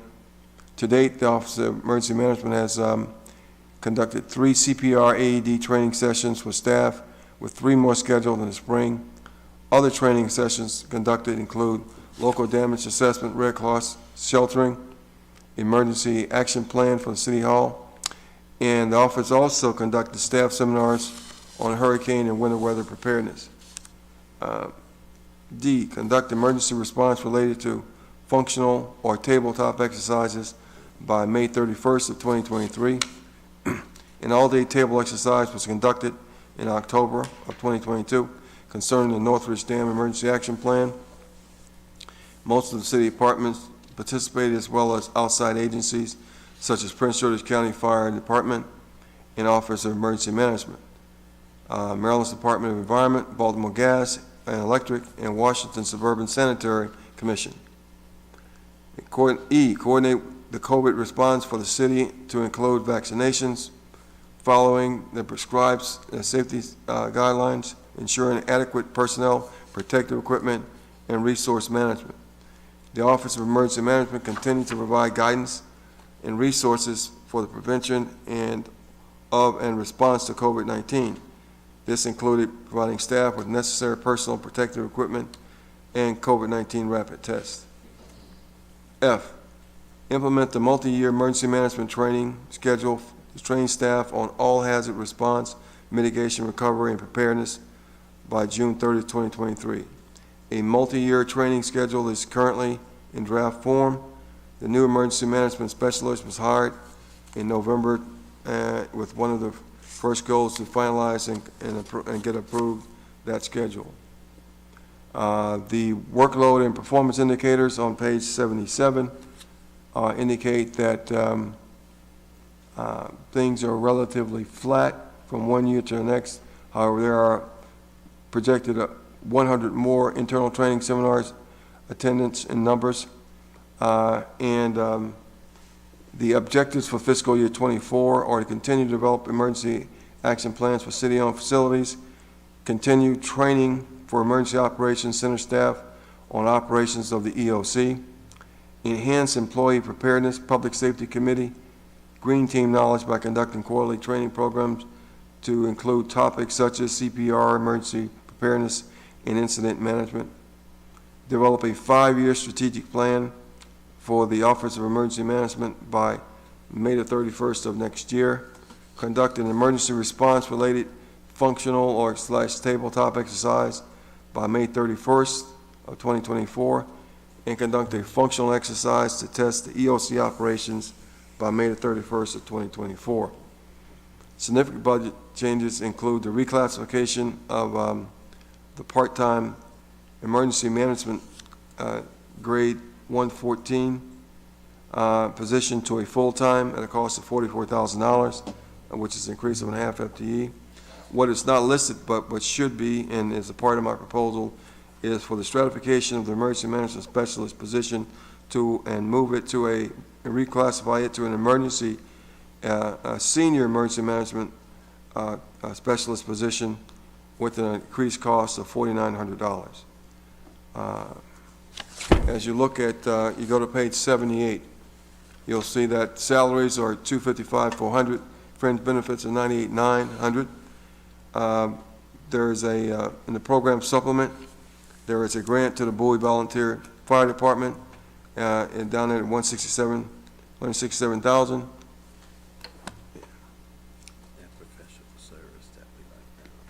Oh, yeah. And one thing that was left out of the budget book that should be included is a professional service amount of $3,000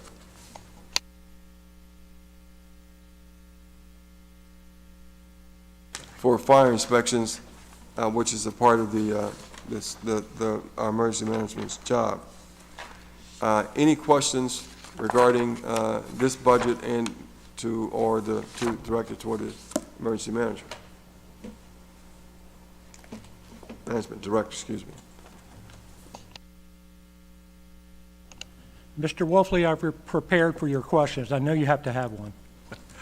Thank you. I will limit myself to compliments and comments as opposed to inquisition.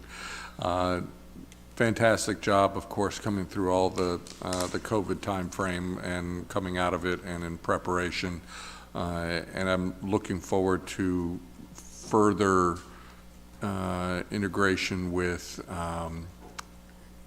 emergency response efforts as it relates in particular to power outages and the like, as we start to communicate better with those organizations. And it's really important, I think, to be able to provide and to demonstrate the capabilities that we have to help them solve the problems, not our problems, their problems in the community as it relates to, power outages and so forth. But I do again want to thank you for all the great work that you and your offices are doing. Well, I thank you, but, most of the credit will have to go to my staff. I mean, they're here with me tonight to support not only me, but our department. And we couldn't do what we do if it wasn't for the direct support that comes from the council, the magnificent support we get from the city leadership, Mr. Lott and Mr. Mears, and our incredible department directors. On Blue Sky days, we're very good at doing our threat assessments, our planning and training. During emergency incidents or planned events, we're very good at command and control, maintaining situational awareness, and doing the coordination. The thing is, we don't own a lot of resources in our office. The resources have to come from all of our departments. And I think it's a testament to how well our departments work together during an emergency by how good we performed with the Larkin Chase incident, the tornado, and the microburst that occurred three consecutive Tuesdays in June last year. So, we couldn't have done it without that support, and it's truly a team effort, but most of the credit has to go to my staff who is here. I give them the guidance, I give them the tools to do their job, and I just get out of their way. So thank you for your compliments. It sounds like a bad movie, 3 Tuesdays in June. That was a bad month. That was not a good month, but we handled it. I would like to just go back and say, I think all of the things you said about your staff is so true. We know that we're very fortunate with our emergency management team. But I think it also goes back to you, as you just talked about. It's about leadership, it's about coordination, and I think we do have an overall team. But let's just make sure you accept the fact that you're a good leader. You do a great job at what you're doing, and we're fortunate to have you here in the city. So thank you and your entire team for all you do, as well as all the departments and everyone who work closely with you when we need you the most. Thank you, Mayor. Any other questions or about the budget or anything else for Mr. Cornwell and his team?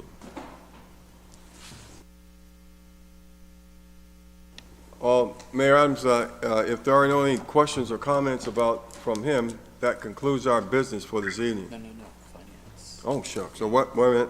Finance Department, my bad. I was feeling good over there, Byron. 87. All right, I got it. Sorry for giving you false hopes here. I'm going home. All right, here we go. The Finance Department functions to provide financial information needed for policy and administrative decisions. The financial information is used to assess the existing financial position of the city as a whole or a particular fund, program, or department, to forecast the financial position over a given future time, and to monitor and control the flow of revenues and expenditures so as to maintain accountability for funds and to operate the city within legal and budgetary constraints. Their goals are simple, was to maintain the city's certificate of achievement for financial reporting and distinguished budget presentation, and we succeeded in both of those. Coordinating the budget process, and we've succeeded in that. We're in the process of doing that right now. The workload indicators, workload and performance indicators we still maintain our AAA rating. You all were made aware of that, and the numbers are otherwise very similar from one year to the next. The objectives for 2024 to maintain the city's certificate of achievement for financial reporting and distinguished budget presentation award.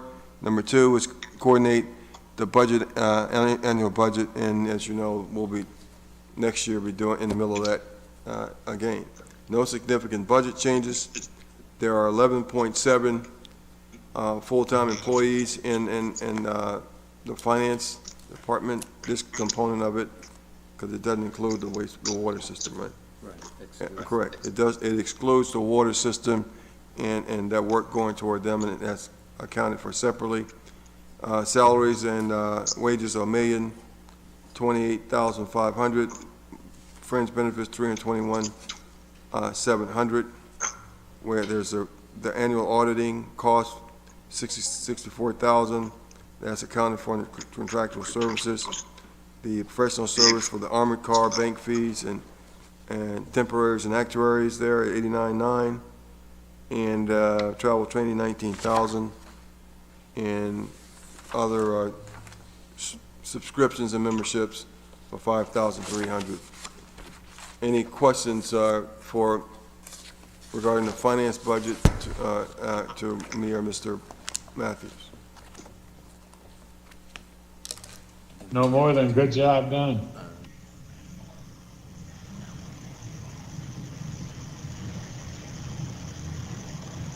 Thing we have to do is 157 in your book, which would be the non-departmentals.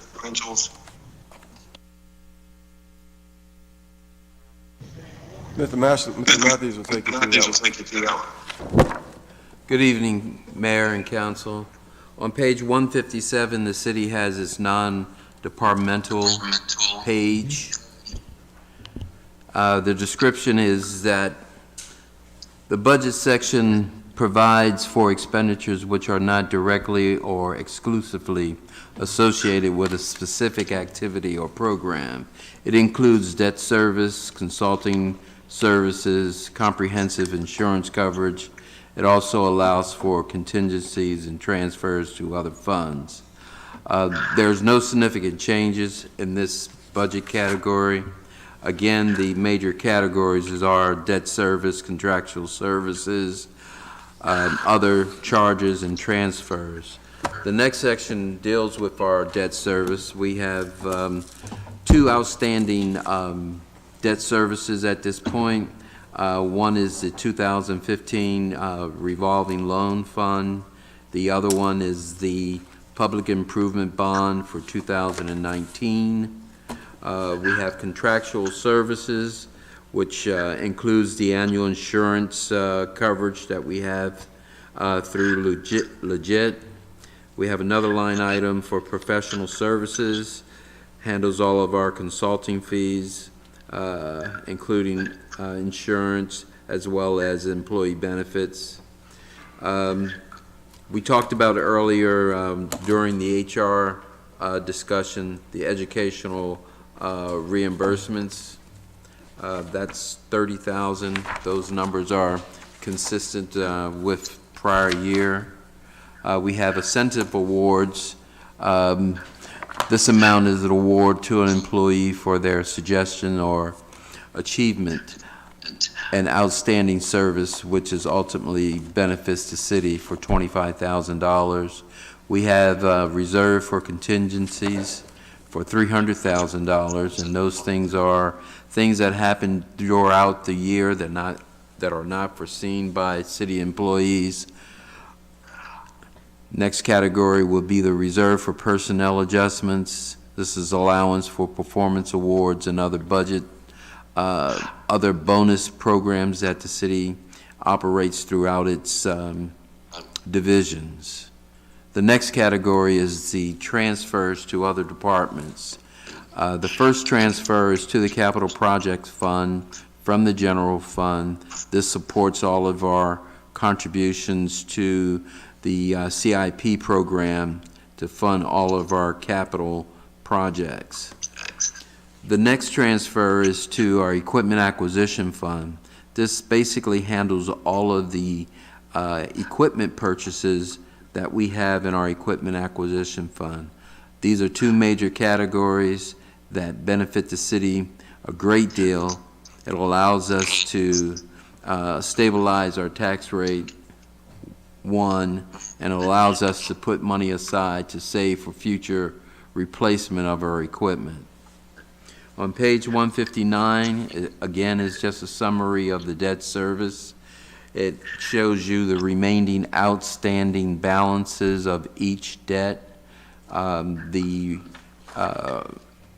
2015 bond, we have a outstanding balance of 6.2 million.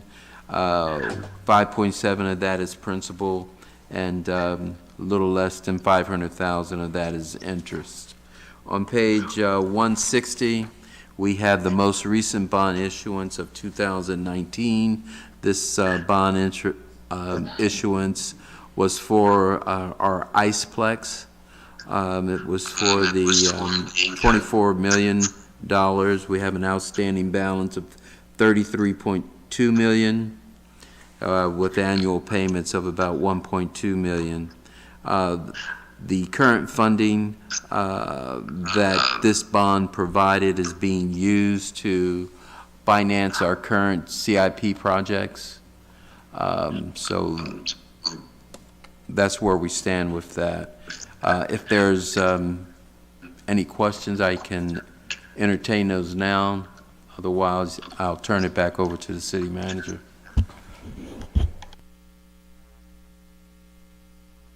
Oh, actually, one quick comment. I'd asked an email for a list of those projects, if you could share that with me, unless I missed it. Yes, it was in the email. Was it in the tab? One of the tabs. All right, thank you. Okay. Well, Mr. Mayor, as I said before, this time I mean it. We have completed our work for today. Hey, thank you so much, Mr. Lott. Thank you, Mr. Matthews. I'll turn it over to the Mayor Pro Tem, who's sitting in council chambers. Thank you so much, Mr. Mayor. At this time, this concludes budget session number 4. Thank you, everyone, for coming out. Thank you, everyone. Have a good night. Please be safe.